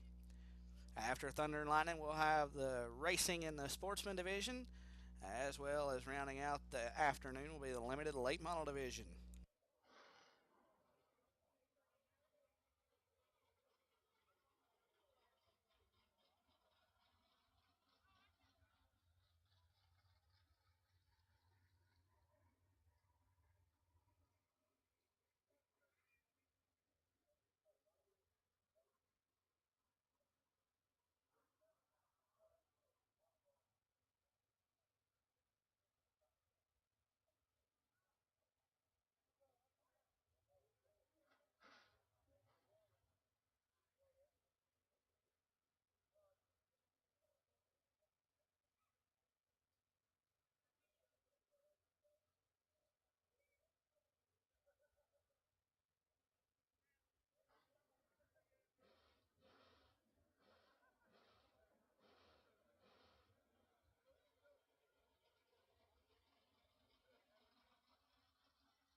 And if you're following along online and wondering what's going on with the car making laps around the speedway, well,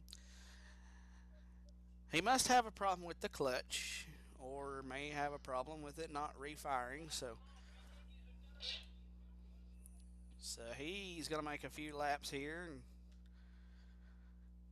under a good, safe caution pace, but nonetheless, he'll wait for the field to take off. Track officials still working on trying to get the A13 off the speedway, looking like they're having trouble finding a hook point on that machine.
And looks like the Thunder and Lightning competitors are just about ready to go back to green flag feature racing. A little bit of dirt put down here in turn number one. Track officials making sure the competitors run through it just a little bit to make sure it's race ready in turn one.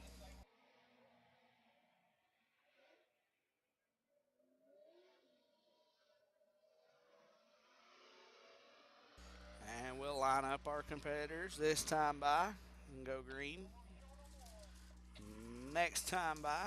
So when they come around this time, it'll be the one to go signal and we'll go green.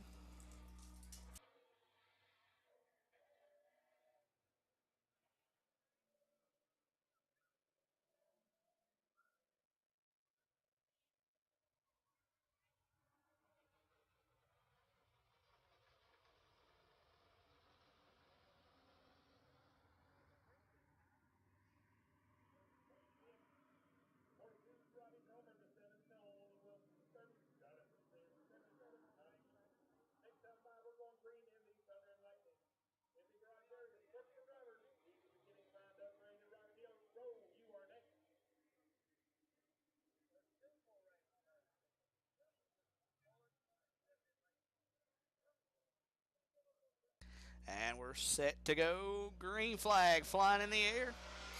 For the Thunder and Lightning, it'll be a 20-lap feature, 15-minute time limit. And already you got trouble in turn one. The 7 of Tony Wilson is around. Caution will fly. We'll line them back up and try again.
And green flag back in the air.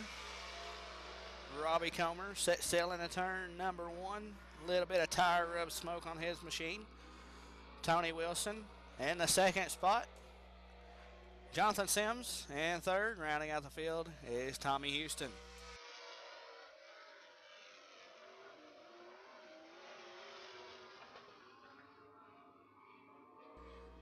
And with one lap in the books, Robbie Comer already out to about a straightaway lead over our second place competitor. Robbie Comer picking up where he left off in 2013.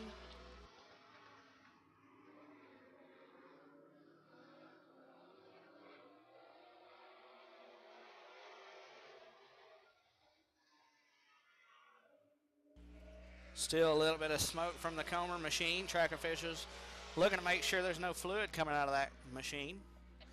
Straightaway lead for Robbie Comer.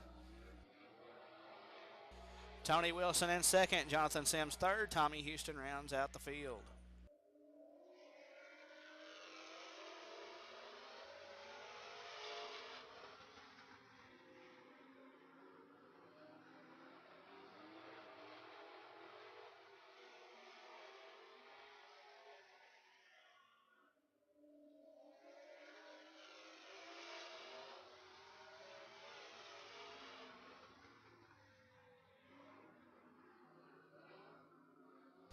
Now Tony Wilson with a bobble in turn number 2. That opens the door for Jonathan Sims to pull to the outside.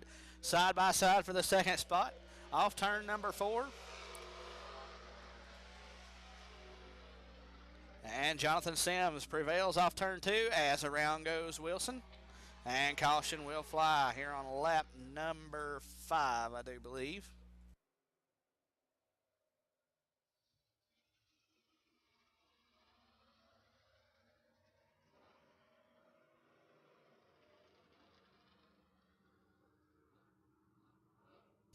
We'll just go with it being somewhere between lap 5 and 6. Kind of hard to tell on the scoreboard with the sun beaming down right on it. So it's either lap 5 or 6.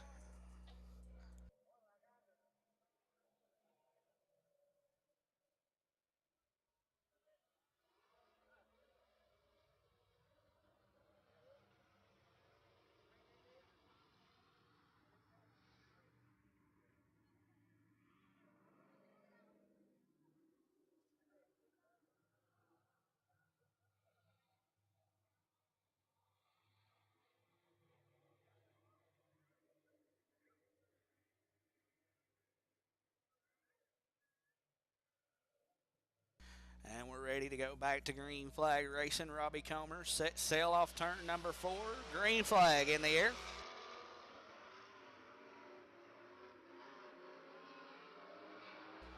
And Tony Wilson around again in turn 1, but he gathers it back up and we stay green. Jonathan Sims three-wheeling his machine through 3 and 4. He's about a half straightaway behind Robbie Comer as they click off lap number 7. So that means that previous caution was lap 6. Robbie Comer still showing a little bit of smoke from his machine. Hard to tell whether it is tire rub or if it is motor. Nonetheless, he continues to power away with the race lead. Now opened it up to about a straightaway over Jonathan Sims. In the third spot is Tommy Houston. Rounding out the field is the 7 of Tony Wilson.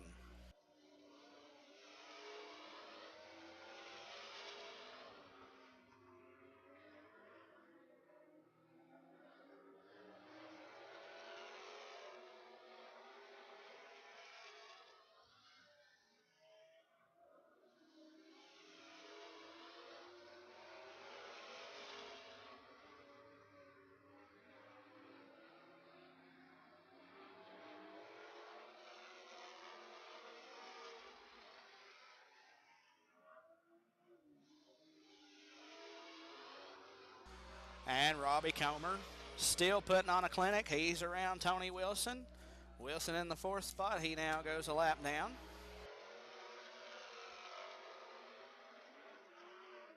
"12 laps down, 8 laps remaining."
And off turn number 4, white flag flying in the air.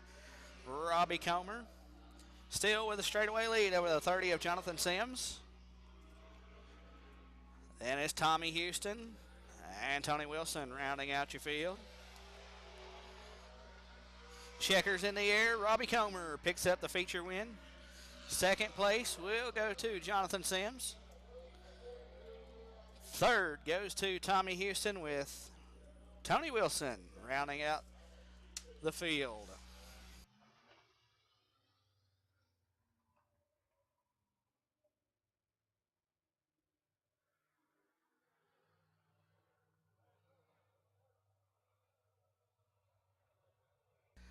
And next out on the Speedway will be the Sportsman Division. And then we'll close out the afternoon of racing with the limited late models. Sportsman will be a 20 lap, 15-minute feature. Limited late models will be a 35 lap, 30-minute feature.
And the sportsman drivers are lined up, getting ready to go green flag racing. Here is the lineup.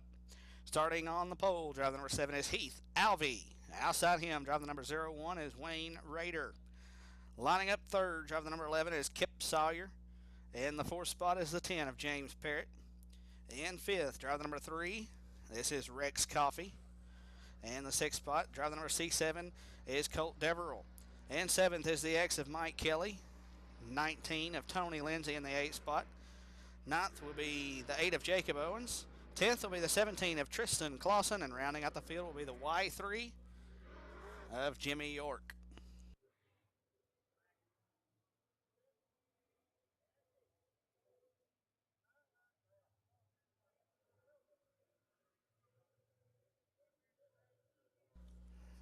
And flagman ready to go. Green flag in the air. Heath Alvey down low. He'll take the race lead off turn number 2. Wayne Rader in second. Kip Sawyer in third. James Parrott fourth. Colt Deverell in the 5th spot. He'll get a tag from Rex Coffey. But Deverell will gather it up until turn 4, and around he goes. And caution will fly. Looks like there was a lap completed. So we'll wait to find out who the caution was on.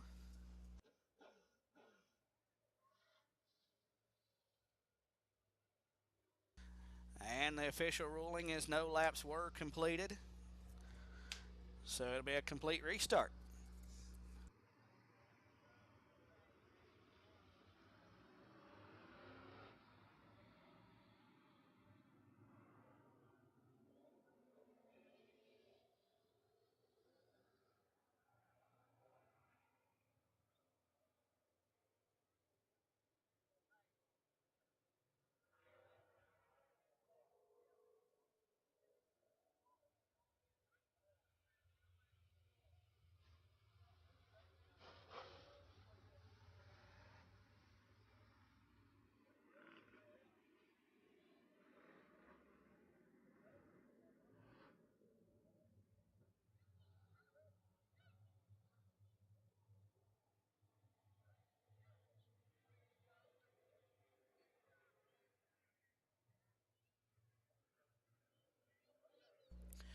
And we're set to go back to green flag racing. Green flag in the air. Heath Alvey down low. He's got the race lead off to Wayne Rader in second. James Parrott now in the 3rd spot. Kip Sawyer in 4th. Rex Coffey rounding out the top 5. Colt Deverell just behind them. Jimmy York on the inside of Mike Kelly. Now he looks to the inside of Deverell. Jimmy York has his machine hooked up as he closes in on the 3 of Rex Coffey. In the 3rd spot, Kip Sawyer around James Parrott for the 3rd spot. Now Rex Coffey slides up and brushes the wall in the middle of 1 and 2. That allows Jimmy York to claim the 5th spot as he sets his sights on James Parrott. Up front, it's Heath Alvey, followed by the 01, Wayne Rader. Kip Sawyer in the 3rd spot. James Parrott and Jimmy York battling for the 4th spot. Now Jimmy York with a run. He pulls to the inside off turn number 4. Give York the 4th spot. Here with 4 laps complete. Now York gets a little bit sideways, gathers it back up. Loses a little bit of ground to Sawyer, but continues to push forward.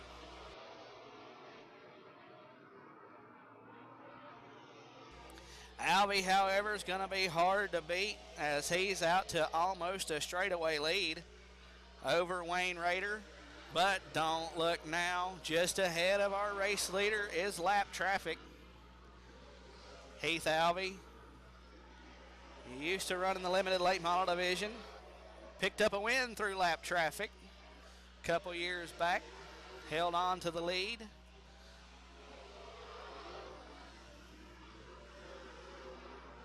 As Alvey clicks off lap number 8.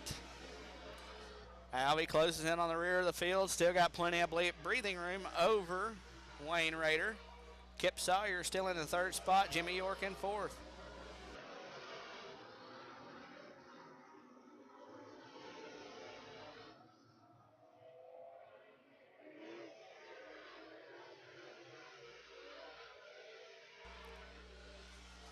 Alvey working the low line through lap traffic. He's going to have to pick a different line as he catches up to Colt Deverell. Now he pulled to the outside into turn number 3. Alvey still showing the way.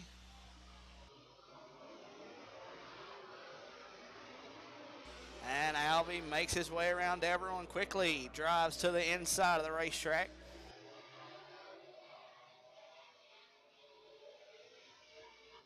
Rex Coffey running the high line, holding off Alvey so far. As Alvey drops to the bottom once again on Rex Coffey. As Parrott slows down the back straightaway.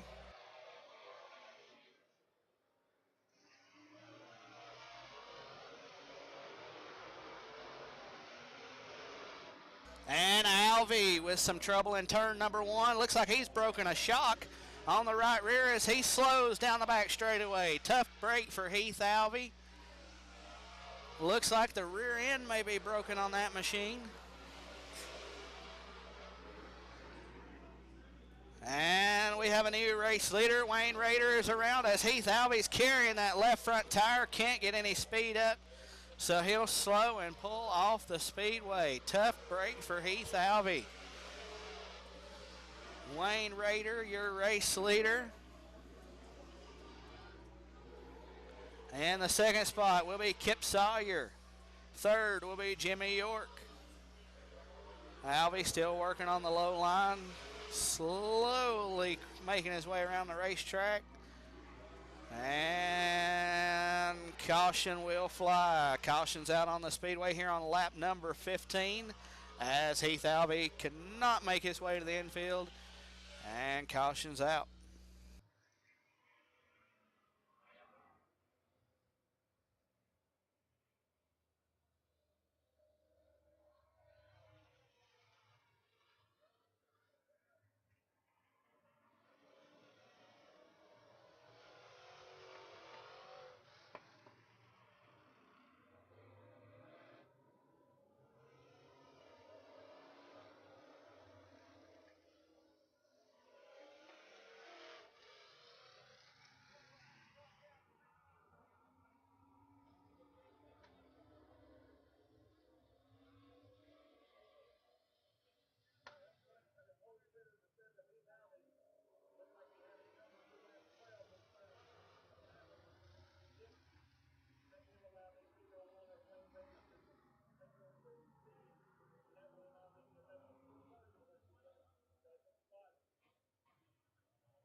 Mark Bell, Seth Russell on the flag stand, going to show them the 1 to go signal.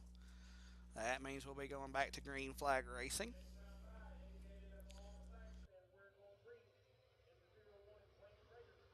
I believe we're on lap 15 or 16. Again, hard to tell.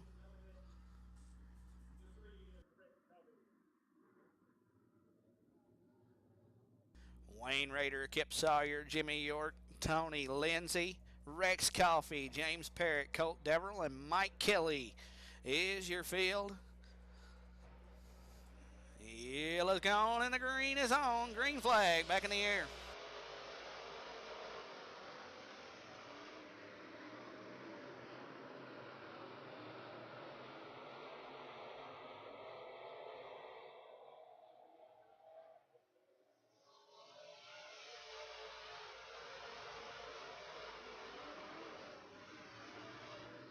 And around go several cars in 1 and 2.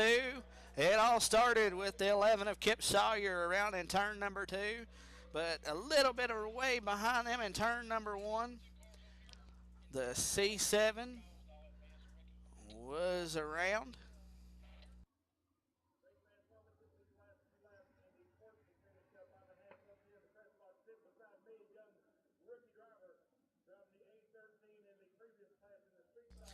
And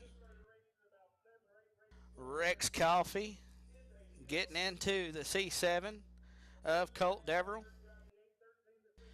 And hearing that the caution was called on that incident. So Rex Coffee will be your caution car.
And this caution here, lap number 17. 17 down, 3 laps remain. Kip Sawyer lines back up in the second spot. I'm sure he's thankful. It was hard to tell from my vantage point exactly who started the spin first. Several track officials said it was the 3 getting into the C7, which started that incident, but at the same time it was Sawyer around, so caution was called on the 3 of Rex Coffee.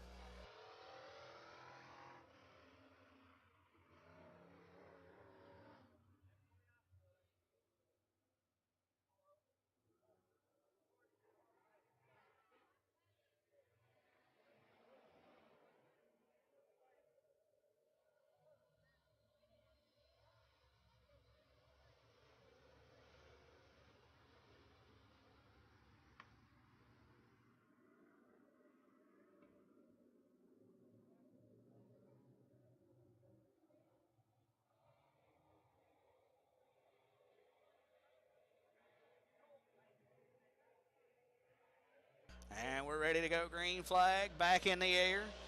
Jimmy York quickly goes to work on Kip Sawyer, driving down low inside into turn number 1. Side by side for second, off 2, but around goes Deverell in turn number 2, just behind them, and caution flag flies once again. Still here on lap number 17, so we'll line them back up the way they were previously lined up and put the C7 on the rear, and we'll try it again.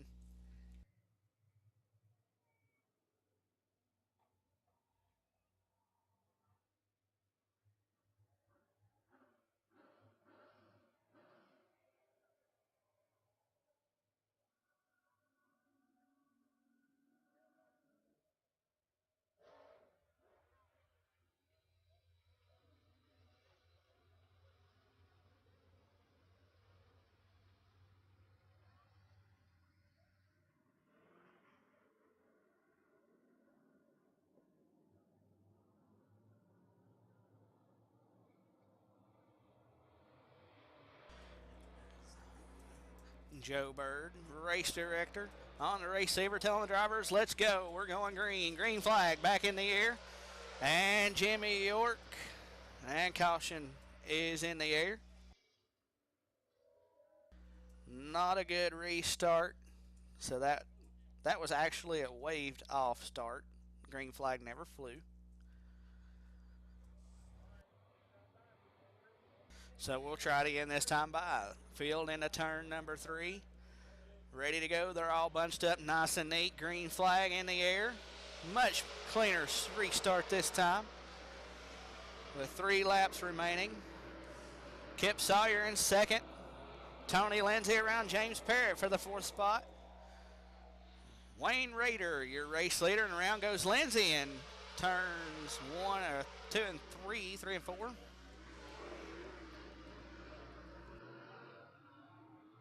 And caution flies. Tony Lindsay around in the middle of 3 and 4. Still here on lap number 17.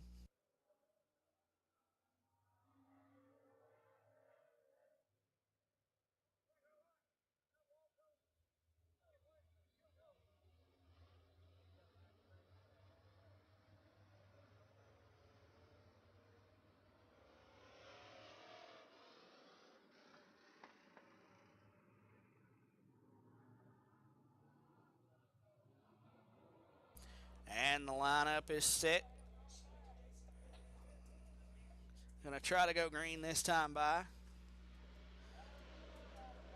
And no green flag in the air. Several cars go around.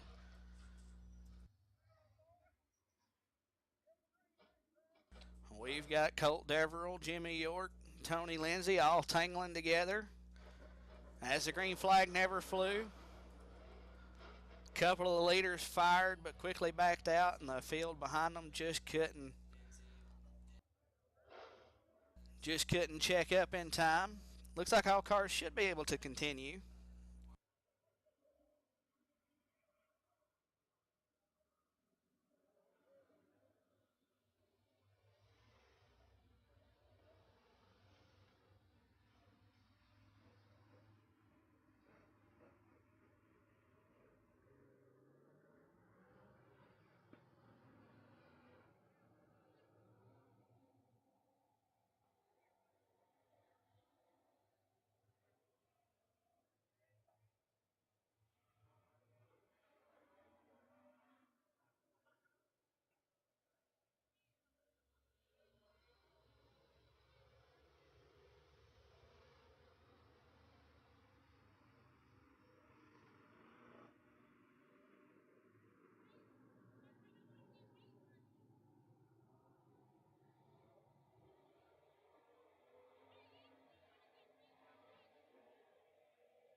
And green flag back in the air. Jimmy York jumps the start.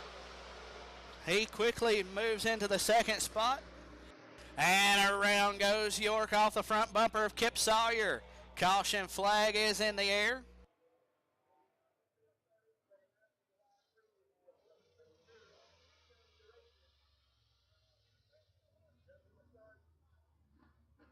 And unfortunately, looks like Jimmy York around in 3 off the front bumper of the 11 of Kip Sawyer. Taking a few matters into his own hands. Sawyer, I don't think, appreciated being jumped.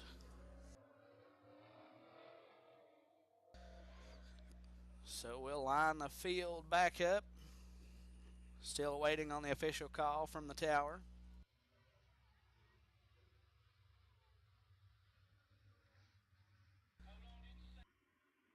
And looks like the caution car will be the Y3 of Jimmy York.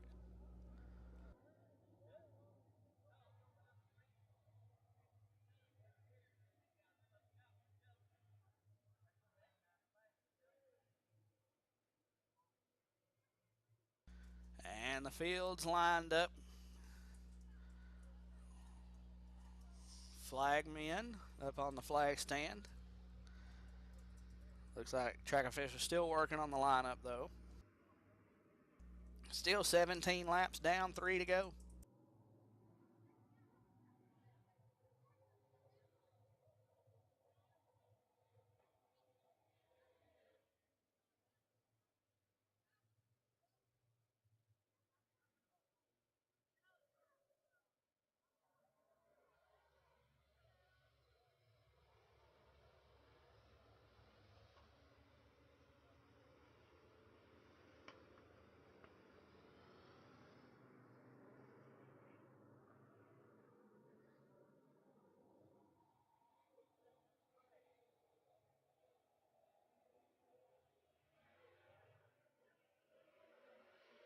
And green flag back in the air.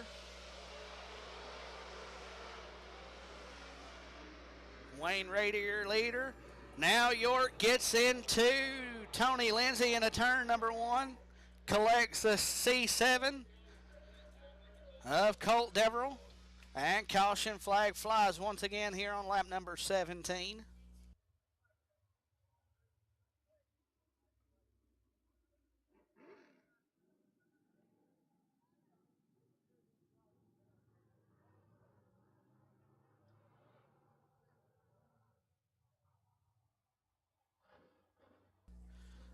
understanding from the track officials that this race may be checkered flagged here. And there it is. Checkered flag will drop on this field. It is set. That's the way they'll finish. So unfortunately, checkers dropped here under caution here on lap 17.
Well, ladies and gentlemen, with that checkered flag, that means we'll open the gate over there. We'll in turn number 3,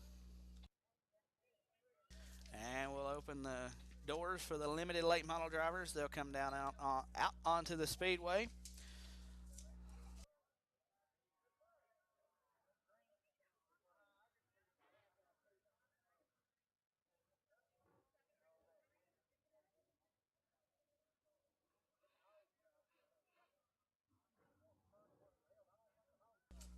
And hearing on the radio communication, the 11 of Kip Sawyer on the scales is light.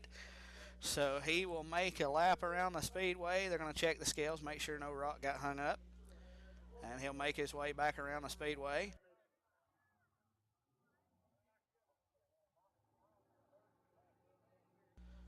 He'll make his way back around the speedway and cross back over the scales, and they'll try it again.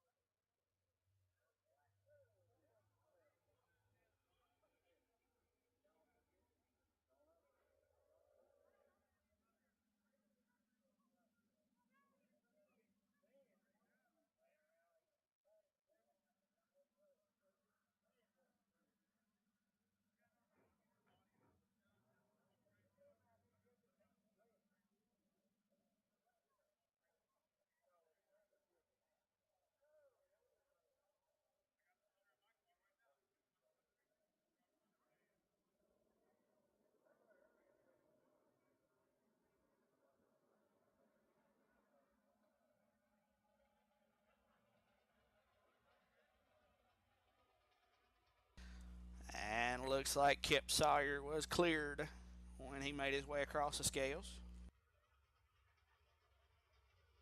Still awaiting official ruling on that, however.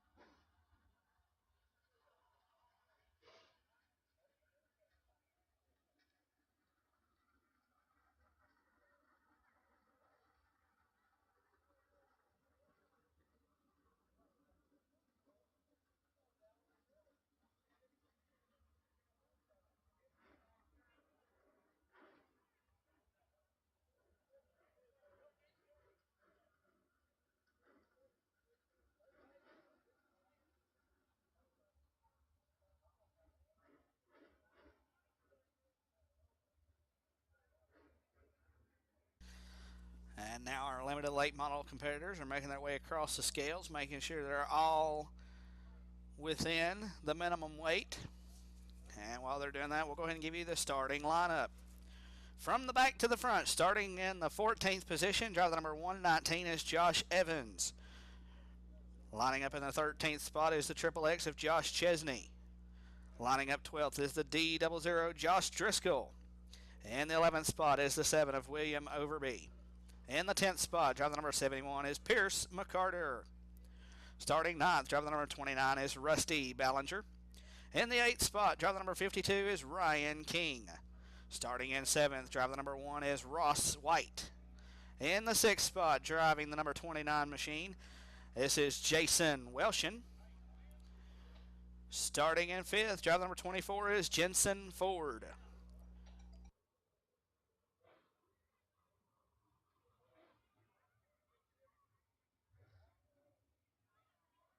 In the 4th spot, driver number 11 is Jason Cardwell. In the 3rd spot, driver number B00 is Josh Henry. Outside front row, driver number 32, this is Jason Manley. And starting on the pole by picking up the Fast Time Qualifier Award, once again, driver number 23, this is Corey Hedgecock.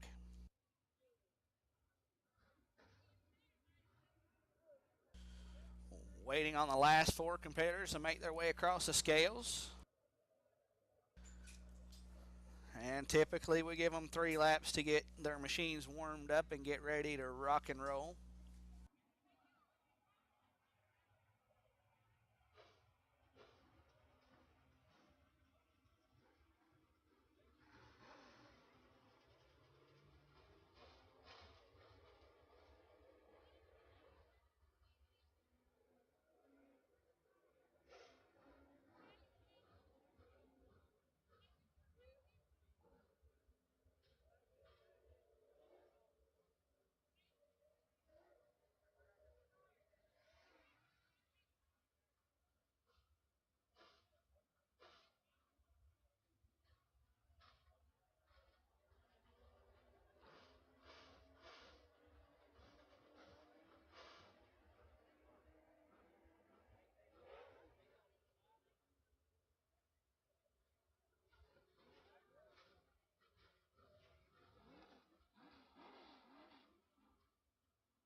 And joining the rear of the field is the number 17 car. He just ran in the sportsman division. Not sure if there was a driver change or not. Still waiting word from track officials. So we'll just say the number 17 here is an unknown driver until we get better clarification. Mark Bell's up on the flag stand showing the field 1 to go. That means we're going to go green flag next time by 35 laps of edge of your seat side-by-side racing action. This is the 4th annual Hangover.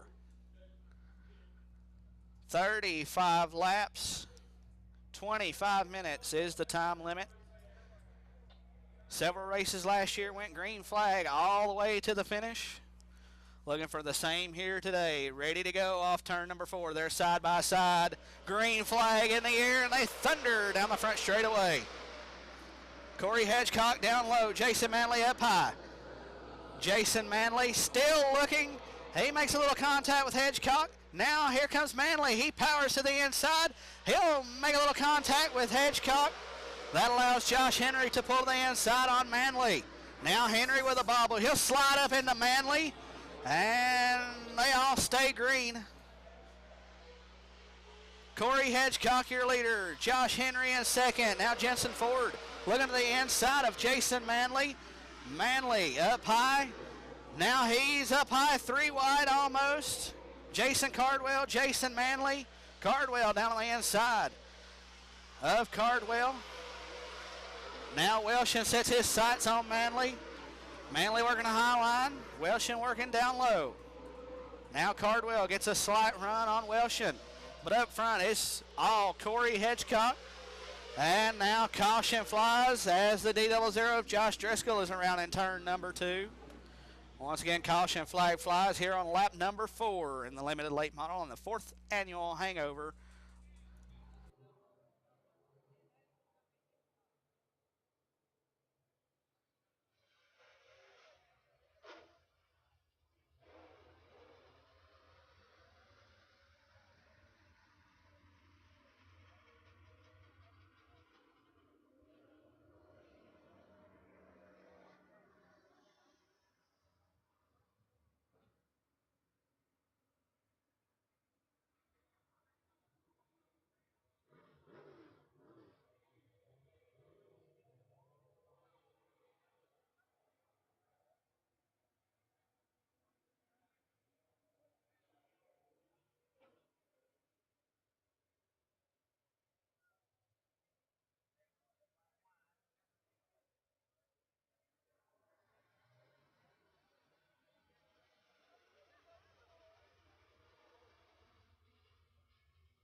Mark Bell's up on the flag stand showing them the 1 to go signal. That means we're going to go green next time by. It is a Delaware double file restart.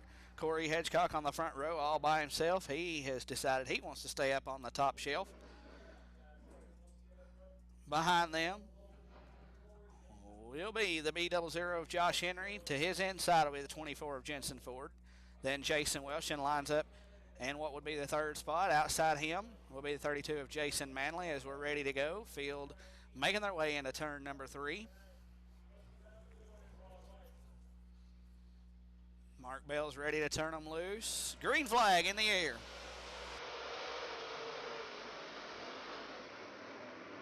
Jensen Ford making the low line work. He's in the 2nd spot. But just behind them, Driscoll is around again. And caution flag flies once again here on lap number 4.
All right, here we are, ready to go back to green flag racing.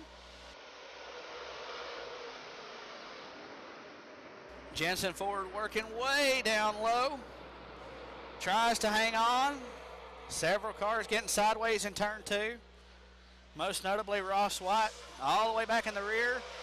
Now the 119 of Josh Evans hits to the infield after making contact with Rusty Ballinger. And caution flag here on lap number 5. Looks like Rusty Ballinger got sideways, almost spun it out. He may have a broken shock on that machine. Can't tell as he goes down the front straightaway. It looks like it's sitting nicely. So we'll line them back up and try again.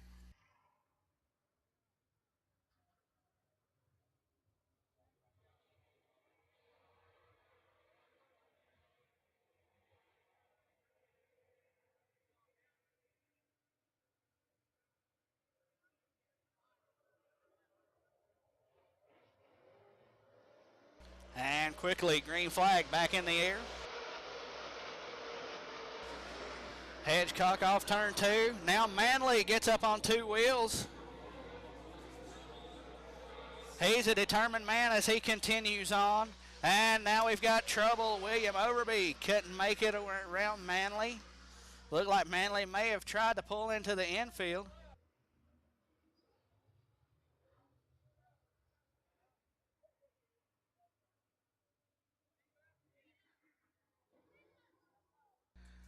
And Jason Manley is okay, but over here in turn number 2 lays his shock. That car almost went completely over. He is out of the car and walking away. A lot of the time, we do know that when a car gets up on 2 wheels on the right side, usually when it lands back on to the driver's side, unfortunately a lot of drivers get hurt that way. They have a back injury, but Jason Manley walking back to the pit area in utter disgust, it would appear. Had a good run going.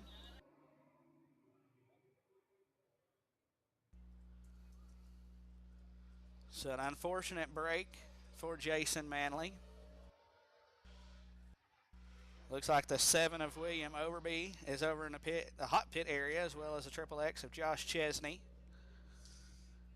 I believe what happened was Jason Manley was trying to pull into the infield in turn number 3, and William Overby just had nowhere to go.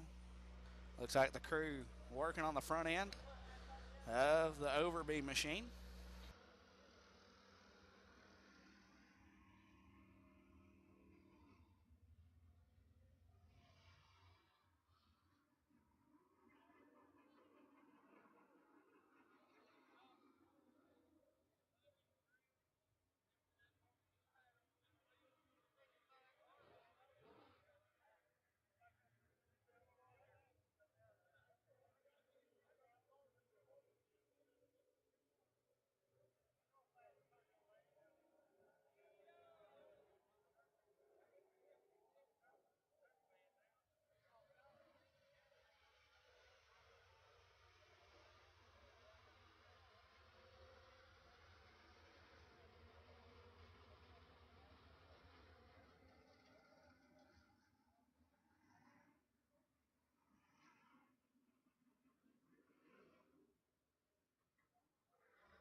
All right, lineup's good. Fields working in turn number 4. That means they're going to get the 1 to go signal. We'll be going back to green flag racing next time by.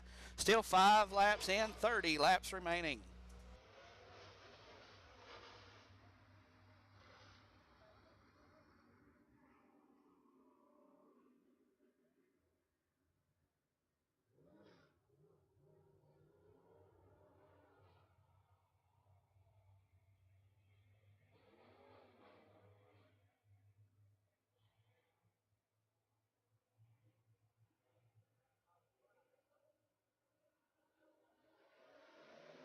And green flag back in the air.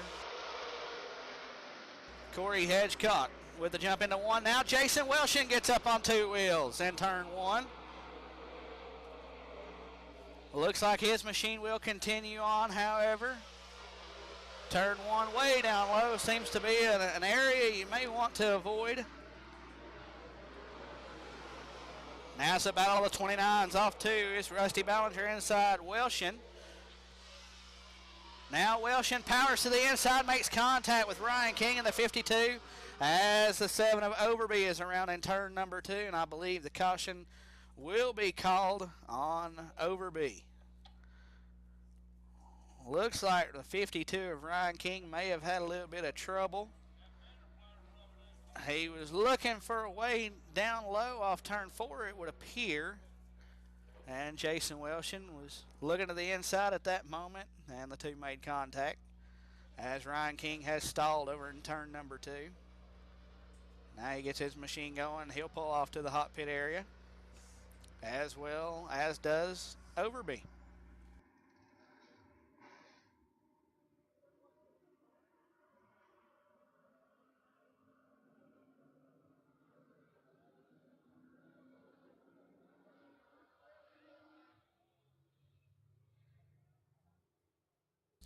Six laps down. Here in the fourth annual hangover.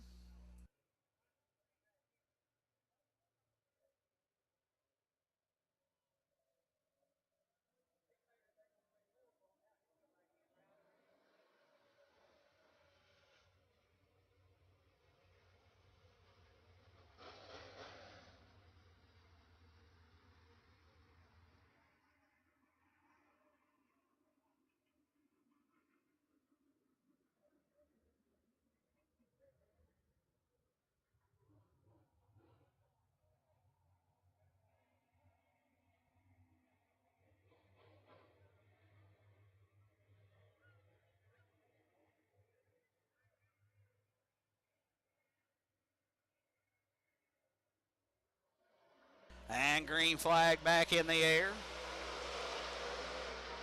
Corey Hedgecock up on the top shelf. Jensen Ford down low in the second spot. Now Josh Henry looks to his outside into turn number three.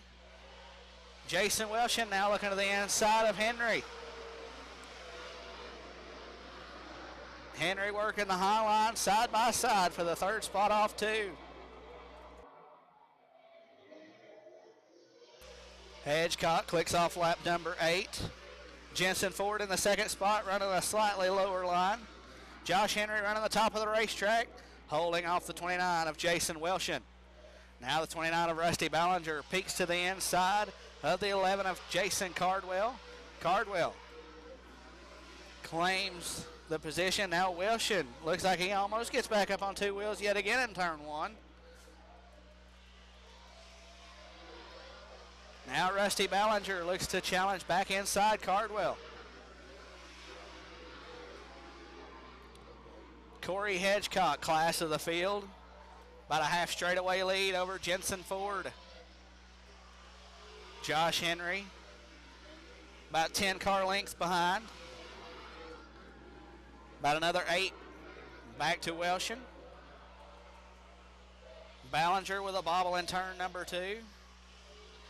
And now caution will fly here on lap number 12 as Josh Driscoll and the D00 is around again in turn number 2.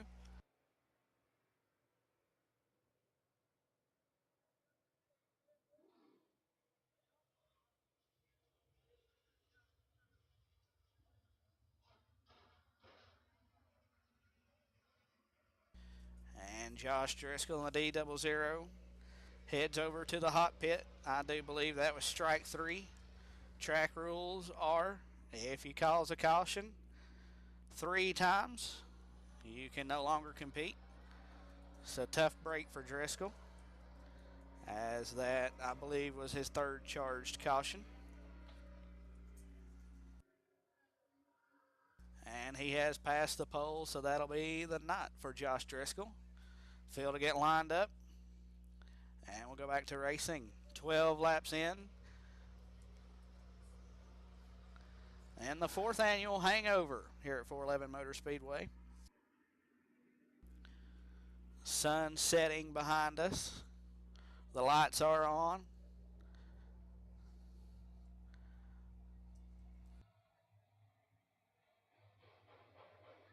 The field works their way down the back straightaway.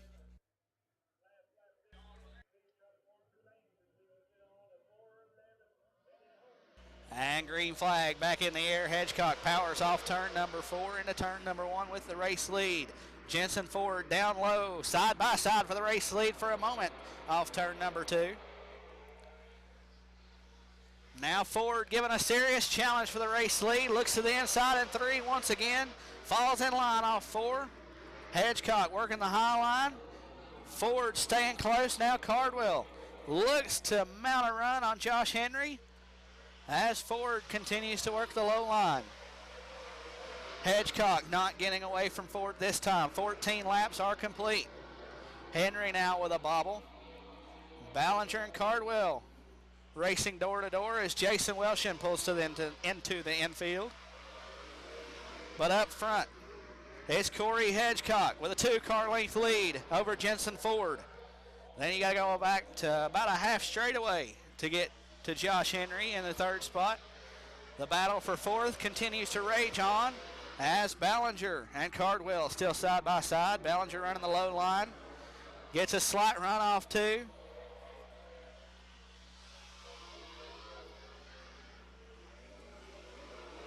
Back up front, it's Corey Hedgecock showing the way. Jensen Ford now about 4 car lengths back. Running a much lower line than Hedgecock, but Hedgecock with the momentum up high.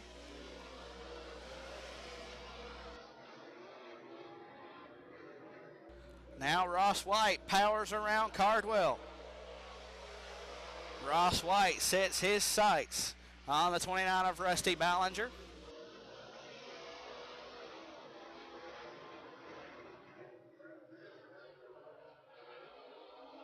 Hedgecock pulling away with the race lead. Now about a 10-car length lead over Jensen Ford.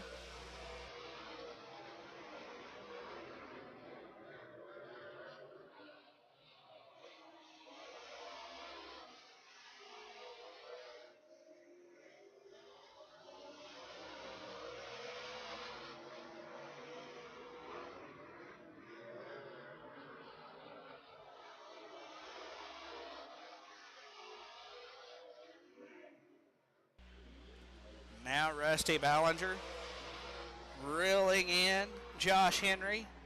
Ross White has reeled in Rusty Ballinger as White looks to the inside of Ballinger.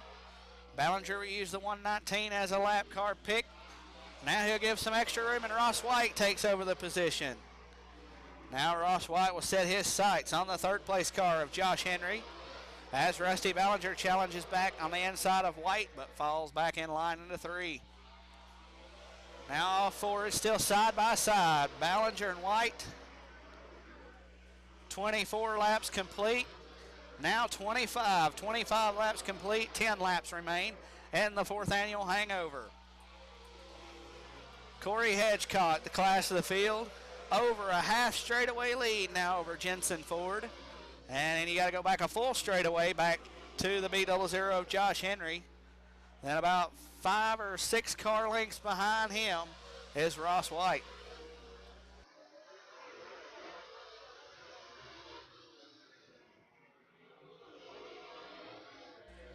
Looking over at the scoreboard, 4th place is still listed as Rusty Ballinger.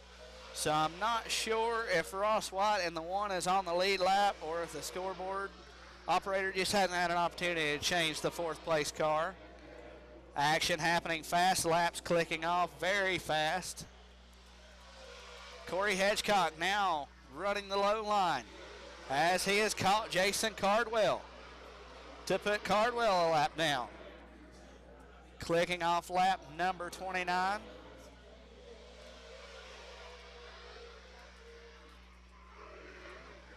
Off turn number 4. Be 5 laps to go. Corey Hedgecock, your race leader, Jensen Ford, about 3/4 of a straightaway behind. And then you got to go back another full straightaway to get to Josh Henry.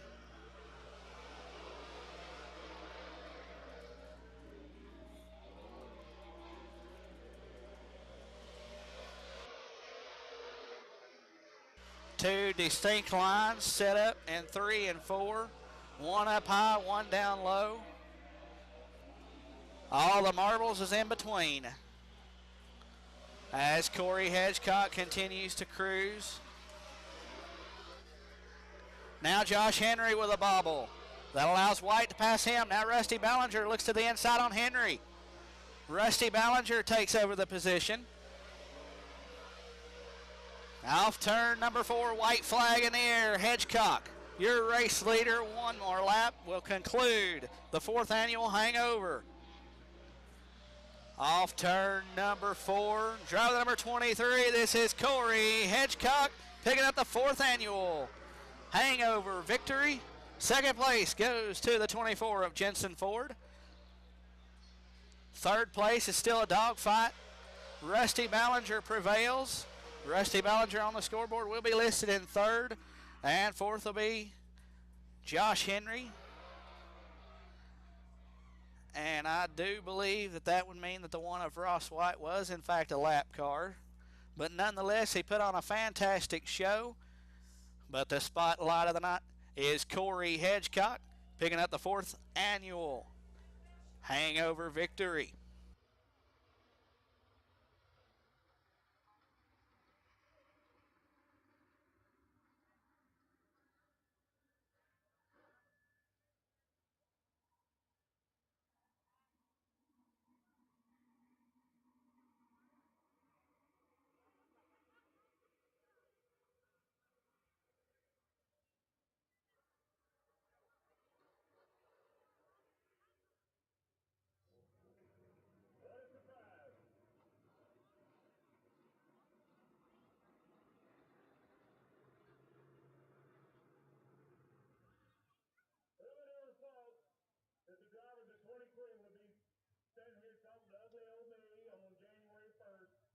On the heels of an exciting event, the 4th annual Hangover 100. We're going to visit with this young man and find out about today's race and what's in his future. Let's hear for today's winner in the limited late model 4th annual Hangover 100, the 23 of Corey Hedgecock. Come on out here, my friend. Congratulations. Here we are again. You're going to start looking like me talking to you after all these picture wins. Now, I wouldn't wish that on you, my friend. Turn around here and talk to the fans and get some nice photos taken. Talk to us early, if you would, about your qualifying and then early on the battle you had with the 32 of Manley. And then pretty much checked out there. Then we'll talk to you about what your future is in racing. So talk early about the beginning with the qualifying in the first couple of laps. We were good in qualifying. We could have been a little bit better. I'm not really sure what Manley's deal was. He was just kind of shutting down racetrack. I'm just holding on to group. Jack Smith everywhere else. But no, I want to thank everybody new on board this year. All my product sponsors, Swan and New, Eagle Racing Engines, EC Motor Gear, Houses, Artistry, MikeGene.biz, Renegade Race Fuel, Thank You Cars, Mom, Dad, Katie, just anybody else, always helping this thing. It just means the world to me. It gets better and better in these victory lane celebrations. Corey, now before we let you go, as everyone knows, there in September, October last year, between here and the mountain, a couple other tracks, you had one, run where it was like 10 or 12 wins. I lost count. Perhaps you didn't. But talk to us about, with the rule changes and some of the classifications here for 2014, what your plans are for here and perhaps around the Southeast.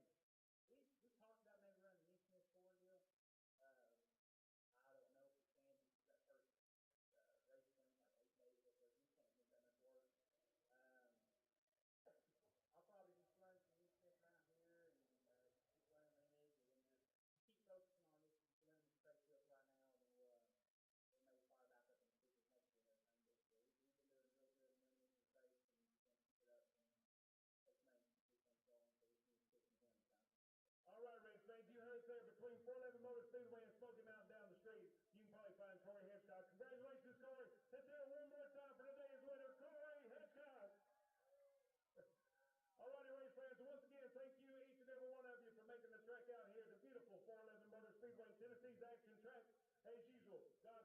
God bless. Be careful driving home. See you on my birthday for the Sweetheart 52.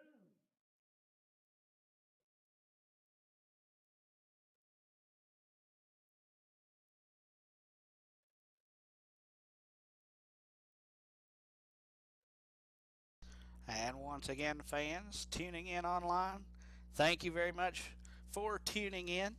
Hope you enjoyed today's broadcast. Don't forget, come up on February the 15th is the Sweetheart 52.